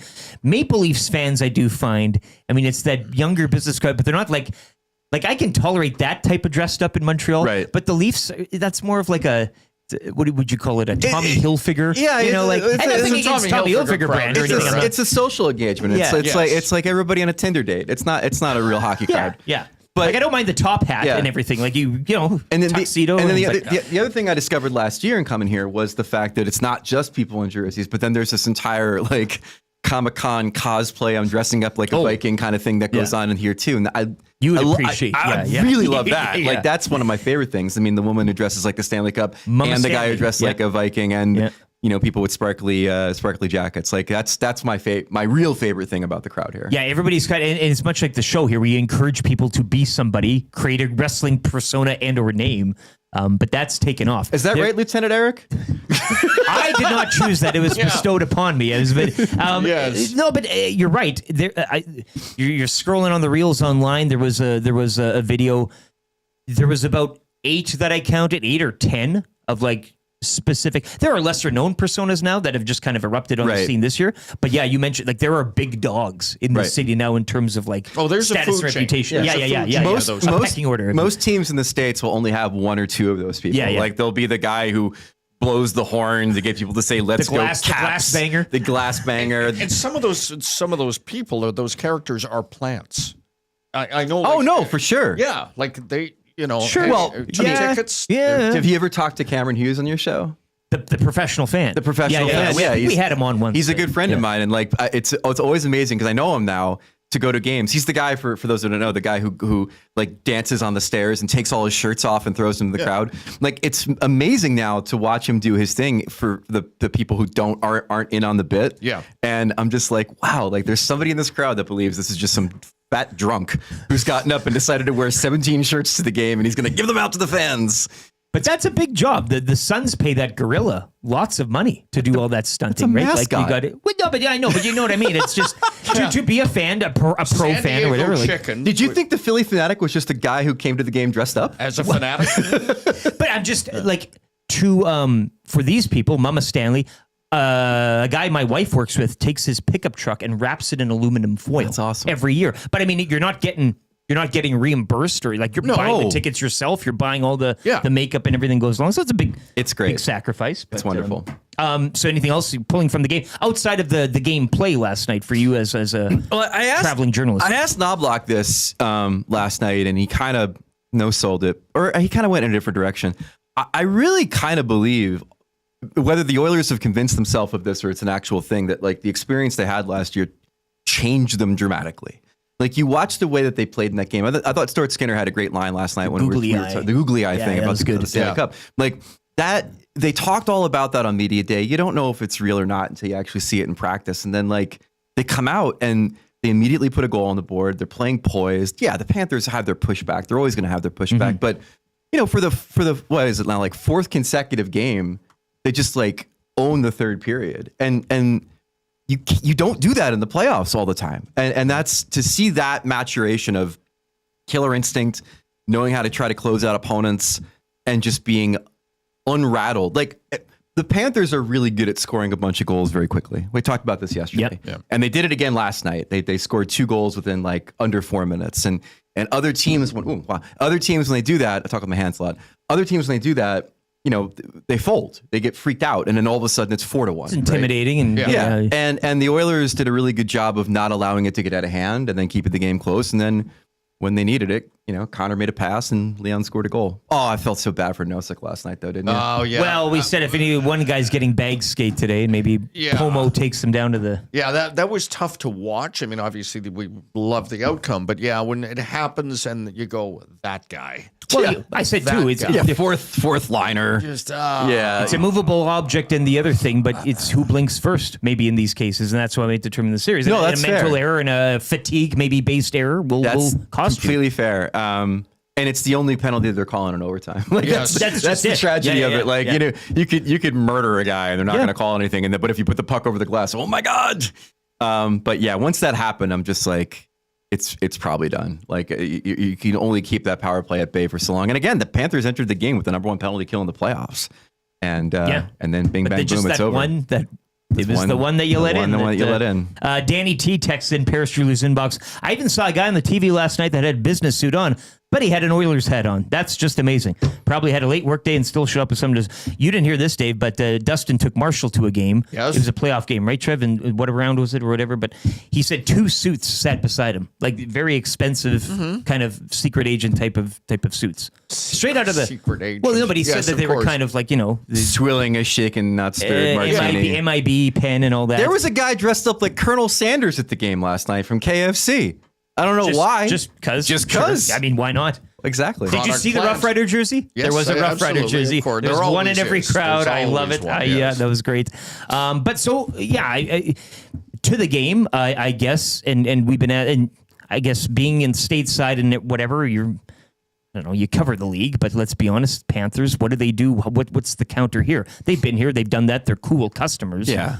Not googly-eyed by any means, but like, what's now the messaging, do you think? Knowing Paul Maurice and how he speaks, how does he kind of win game 2? This is just it's an overtime loss on a power play goal. Yes. And maybe the message could be you blew a 3-1 lead. That's the thing. I mean, the that's Oilers probably, are good at doing now. Yeah, that's probably the message is like when you have a chance to put down your opponent, you can't like get a little more. And I don't think they really like rested on their laurels. No, they were on the not at all. attack, Not right? at all. But they didn't. They gave up a 3-1 lead in game 1, and if they win game 1, it's probably a completely different series than what it's going to turn out to be. But no, I think they'll just roll with what they do in game 2 and be confident about it. I actually thought, you know, there was the Marchand line played really well with Luosterainen. Yep. I thought the Bennett line played well offensively, but maybe not so much defensively. And I thought the Barkov line was bad. Like I thought they were extremely ordinary last night, and that is not something. There were times when Barkov took the puck in the attacking zone last night where I'm like, oh, here he goes. He's just going to hold it and be a hoss. And he had that one chance where he broke to the net, Skinner, and I don't know if Stu made a save or if he couldn't convert the chance, but that was the only time in the game where Barkov was really like present. Yeah, and that was something I didn't expect. I'd like your take, Greg. We've been kicking around this question earlier with Reid Wilkins about the idea in a game or in the Stanley Cup, have a referee be available to probably a pool reporter to explain a decision. Mm-hmm. Do you think that would ever be the case in hockey? And what do you think the merits of that are? It won't. Okay. It won't, because they will explain it to the teams, and then they'll expect the teams to relay it to the media if they feel like it. Okay. That's kind of how it is. Like there's teams that complain to the league every day about calls, right? And then they get an explanation, and then, it's either good or bad. I remember when Vegas had that whole 5-minute major thing against San Jose that one year, and they complained to the league, and then they relayed what the league said to them. Like, it happens sometimes. But the reason I've been told from the league why they don't allow writers access to the refs is they really want to keep these guys anonymous. They already get too much scrutiny. They don't like the idea of putting them out there, and now you see a face with the name or words with the name, and the more they talk, the more they might say something that will be treated as inherently biased, counterproductive to the brand, and all of that stuff. You've never read an interview with a referee while they're in the league, and there's a reason for that. Is because they want to keep these guys as faceless and nameless as possible. Because the minute whoever, somebody says, I grew up a Leafs fan, it's like, oh God. Well, that's done. And Greg, as the resident old guy here, I remember when the refs had the names on the back of the jerseys. Van Halen. Like you knew, like I can watch an NHL game now, and I'm not an insider, don't cover the league. I don't know. They're sort of generic, and maybe that's the goal. Yeah, outside of McCauley and the way he announces penalties. Yeah. I mean, as you guys know, I'm a Devils fan, and my first year of being a cognizant hockey fan was 1988, the year that Don Koharski slipped and fell, and then Schoenfeld gets suspended and called him a fat pig, and like you knew him, you knew Andy Van Hellemond, you knew Kerry Fraser, you knew all these guys, and it was great because you could chant their names, and most of them fit next to Sucks. And it was great. It was great being a fan and being able to let yourself be known. I've had that conversation with Dave Jackson, my colleague at ESPN, about I probably at some point said you sucked in a chant.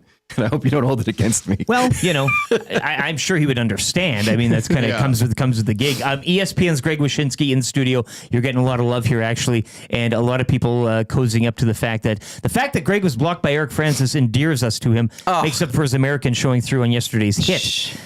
We have a couple of others. Can you revisit that, or do you not want to go there? I got an argument with a doctor online. That's how I. Yeah, Dr. Eric Francis. Dr. Eric Francis said that Rupe Hintz looked like he was healthy and good to go, insinuating and nodding to the conspiracy theory that he was faking his injury for effect. Okay. And then he didn't play at all. And then after the season, it was announced he had a broken foot. And so again, I don't want to, if he has a medical degree, he's clearly put in the time that I haven't to learn his craft. But I have to disagree with the diagnosis of Dr. Francis again, that I do believe that it was a real injury, and it did keep him out of, the third period of one game and the entirety of another game. So, I mean, again, I just read WebMD. I don't know much about medicine, but I think Eric might have been off on his diagnosis there. And then he blocked me on Twitter. Well, as you do. Yeah, that's because he's a big baby. Mike from Calgary says, I heard Greg say yesterday he rode a small donkey halfway to Edmonton that died just outside of Saskatoon. It did. Rest in peace, Eric Francis. That's a long play there. That's also, that's pretty funny. 5 cents in the nasty chat. Please tell Wish about Rockin' Robins across the road. I was talking about that breakfast joint by the massage parlor and the wheat store. They have a good, so I hear, breakfast special. I have to, so I am staying in a hotel within a close proximity of Rockin' Robins, and I have to admit that when I drove past it for the first time and saw the sign outside, I am like, what is this? What is this a front for? There's no way that this is actually like a breakfast place. Like, what is inside? Yeah. What sort of weapons cache is behind these doors that they don't want anyone to see, and who is running it, and which gang is responsible for it? But I'll take your advice. I mean, it sounds pretty good. Have yourself a plate. Are you checking out? Do you have any down? I know that you're here, you're working. It's a series. You're fast. You're here. Then you go back to you do the milk run to Fort Lauderdale or whatever. But do you get a chance to kind of you pop it to a watering hole or anything. What like is that, the name of the beer? Maybe you know. Maybe what's the name of the beer place that does the deep dish pizza? Campio. Campio. So that's a writer's haunt when we come up here. Like when all the national guys are here. Like they've got good beer. Yeah. The pizza's really on point. Great I pie. had the McDavid. Yep. That was a really tasty pizza. And so I drank and wrote there last time I was here, and then me and a bunch of the writers went there for dinner the other night. So that's one haunt. The other haunt for all the writers, if you want to go and harass some of your favorite hockey writers, the Sherlock Holmes, of course, a few blocks away from the arena. Yes. That is a classic sports writer haunt when we come to town. Our own Tommy Gazzola, he pays rent at Kelly's as well. I don't know if you've been down there was a bunch of people who went there the other him, night DVD too. and the gang. That's Yeah. kind Oh of wait, the I've been Cheers. there. Yeah. Oh yeah. Because I went with DVD, and like, of course, he's also someone who's got his own. Yeah. It's like Norm from Cheers at that Oh place. yeah. Okay, as you're flying the ESPN banner here, how is this series and this matchup playing, as we say to our friends down south? With the Pacers and Thunder set to go tonight, game one. Right? I mean, is it regional? Like Florida's invested, or maybe they're not. Because you and I talked earlier that if you're looking to bring in somebody, like, this is hockey that I mean, this is dazzling to the eye. This is no neutral. So, but yeah, does it translate, I guess, and break through the sheet? I hope so. I don't know. I mean, you got to remember that. So, for the ratings part of it, which you'll probably hear a lot about, the entire series is on cable in the U.S. It's on TNT. It's on Turner. So it's not on broadcast. So when you read big numbers for hockey games, it's typically because the games are on ABC in the U.S. and that's why they get a big number. So the numbers for this series are probably going to be pretty small because they're on cable. It's not Turner does a great job. It's not on them. It's not on the matchup. It's because of the function of audience size for one place, audience size for another. As far as how we're covering it, I mean, I think there's a lot of intrigue in whether McDavid can win. Mm-hmm. And I can tell you that, one of the things that ESPN has stressed when we got the rights back is we want to put the stars out there. Like, we want to put the focus on these guys, and McDavid's certainly been one of them. So the idea that his chase of a cup is the hook is one thing. I mean, I'm not going to lie. Like, it is hard to sell a rematch, and it's hard to sell a rematch in game one when you've seen what game 7 looks like. Mm-hmm. And so there's definitely interest, and there's definitely people that hockey fans that are stoked for this clash of the Titans. I mean, it's a heavyweight fight. You look over at the NBA right now and you have a series where people are praying the rosary that the Pacers win one game, and I think here it's kind of like, if it doesn't go at least 6, is a disappointment. So I think there's a lot of intrigue about the strength of the teams. We had a lot of fun with the series last year. And of course, like, the McDavid of it all and whether he can, get his ring. I keep on saying, like, it's such a lazy, morning radio trope of, like, the legacy of a player winning a championship and what does it mean? And, like, no one's going to all of a sudden think that Connor McDavid is Mike Gartner if he doesn't win a ring, right? Like, he's Connor McDavid. But that being said, I mean, there is a difference between Pat Mahomes and Josh Allen. Well, they're thinking of raising Mitch Marner's number, though, and retiring it in Toronto. I don't know if you saw that. I mean, that's wild. But it is the thing that separates. Yes, that's... Yeah. The very good from the very great, or the great. And in our sport, it's important. I mean, he could win a gold medal depending on the American goaltending. That's great for him. And then that's great. And you can have all these accolades and have all these awards and everything else. But it's the same thing as when Ovechkin won his cup. My reaction was, thank God. Like, he's probably going to break Gretzky's record one day. And when he does, and he goes into the Hall of Fame, we're not going to have but he never won a ring like Sid did kind of thing. If Connor wins, then he's got one, like McKinnon has one, like Eichel has one. And it really kind of, like, takes that nonsense off the table. And we can just, like, celebrate him as the hockey god that he is. Took a while, though, as some would say. I mean, it's like crazy. There are fans here. When Skinner gets past the cup, Stewart, not Jeff. Could have done it. The King series wouldn't have gone that far. We could have wrapped that up sooner. Connor gives it to Skinner. Round to Stu. Oh, boy. Yeah. But no, you're right. And it is. I mean, it's funny to think that he's old now. Like, he's gotten up there. Yeah. I still think of him as such a kid. But he's been at it for 10 years, and he's going to be a UFA soon, and or have UFA status soon if he doesn't resign. And then and then just to think about how long he's been at it and trying to do this. I mean, there were those early years where they had to they were still building, and they were still building towards something. And those are kind of like the lost McDavid years. And then of course he finally starts contending, and it's, as he said, a few kicks at the can. And now this is the latest one. Yeah. A couple steps going, maybe a few side steps along the way. Not due to him. I mean, that's management and everything else. Whatever The you mix, argue, the coaches, it's been a lot. They've tried to get that combination, and it seems to be right. Somebody also suggesting, Greg, that Wish needs to come back in September for his ESTY. That is like our ESPY. We do ESTY awards. Oh, brilliant. We rent out a theater here in town. You rent out a theater? We dress up like a Montreal Canadiens game, and we give out awards for really the most obscure areas. So I think you'd be... right now, you're alone in the category of in-studio guests. So you probably have a good crowd. Yes. From the States. Yeah, yes. You would be the first one. I would win the award for American in-studio guest for 2025. You could join us over the screen. Like, we could have you there, and you could accept your like award. when you put up the nominees are just a picture of me. Yeah. No one else. And you have the trophy. Like, already nailed it, of course. Yeah, no surprise there. If you want to do this remotely and like send me the trophy, I'll totally do like a video acceptance speech. We had Jonathan Torrens do his. I think he was a live guest last year too on Tom's patio. I don't know if this award show's on the up and up if we're already determining who won. Like it's this not far on out the up and up. No, not much around here is on the up and up. Trophies made at Rock and Robbins. It feels very much like award shows that tell Taylor Swift they'll give her a lifetime achievement award just to get her to show up. An adamant carbon rod is in the running for a variety of categories. We got to leave it there, man. I wish this is great. I could have you in. Yeah, you should cover for Dusty when he's away on his Canadian football league. No offense, Dave. Jesus, man. Well, I just right here. It's a team of people. We could have you in on all days. I'm right here, Eric. Dave's gonna jump out the window when we're done. Yeah. Look, I have to go to the West Edmonton Mall and get a external keyboard for my laptop so I can type the letters MUJ and the number 7 again.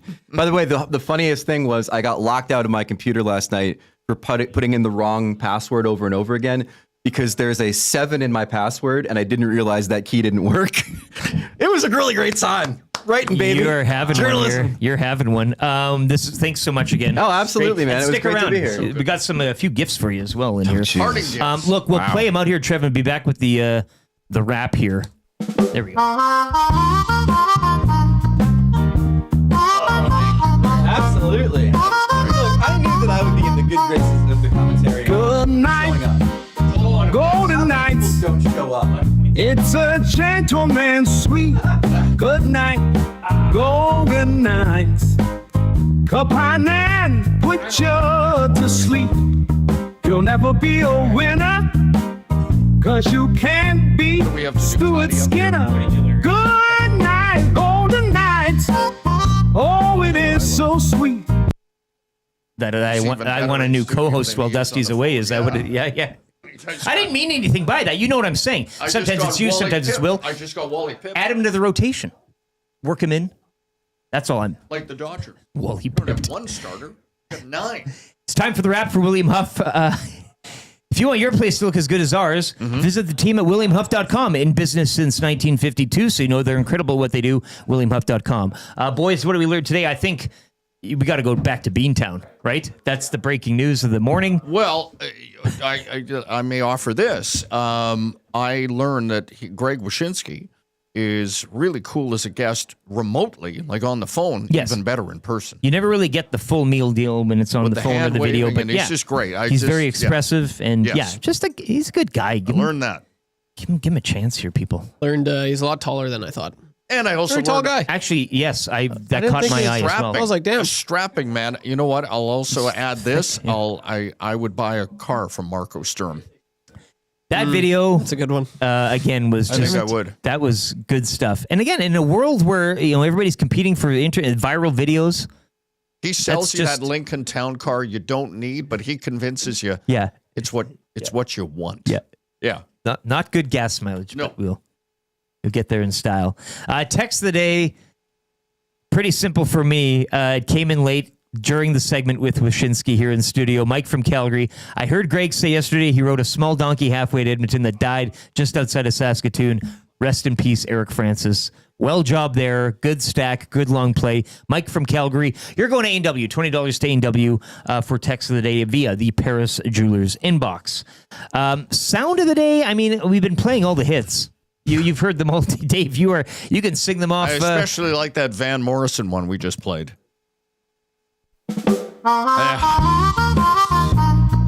Doesn't get old. Never gets old.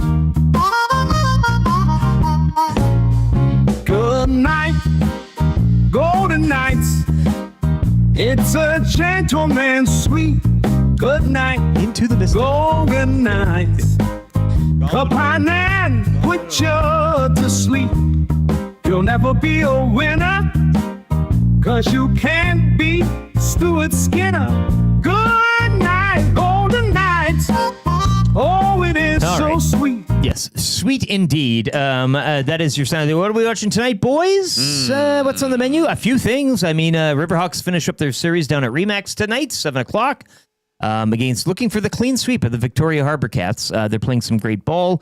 NBA Game 1, yes. unless the White Sox are out there doing White Sox things. You are you're knees deep into summer baseball. Hey, like you are kind of. That's the dead zone. It's the time you want. Yeah. Week 1 in the CFL as well. I'll be making some hamburger helper tonight while my darling wife goes off and plays slow pitch by herself. And maybe a few tins will be cracked, as you do. You know, Thursday night football. It's the tonight. Canadian Football League, baby. I'm red hot, ready to go. Riders and Red Blacks tonight. Of course, Dustin Nielsen will have the call tomorrow night. Friday night football in Montreal. Alouettes and Argonauts. The Elks, they'll finish off week 1 in Vancouver Saturday night, 8 o'clock against Snoop Dogg in the BC Lions. That's how we're kind of marketing that one. Hangouts coming up next. I want to thank all of our guests, including the one that couldn't join us today, Luke Gazdic. We love you, man. It's everybody's working hard. Things are different at this time of year. It always gets a little zany and wacky. And as well, our in-studio guest, Greg Wyshynski of ESPN. What a treat it was. And I think he really won over some haters, some of which you'll never win over, but that's okay as well. Reid Wilkins, you can catch him 3 to 6 today right here on EST on the Reid Wilkins Show. I got beef for Corey the Butcher. And again, at Play Alberta, Dusty will have his early bird special of the day. That'll be up at playalberta.ca, the presenter of EST. For Dave Jamieson and for Dustin Nielsen, for YouTube, Trev, I'm Lieutenant Eric. Thank you very much for listening to the Nielsen Show, presented by Southport Chevrolet. Hangouts coming up next. Keep it locked on YouTube. Get the autoplay on. It'll take you right over. Have a great rest of your day.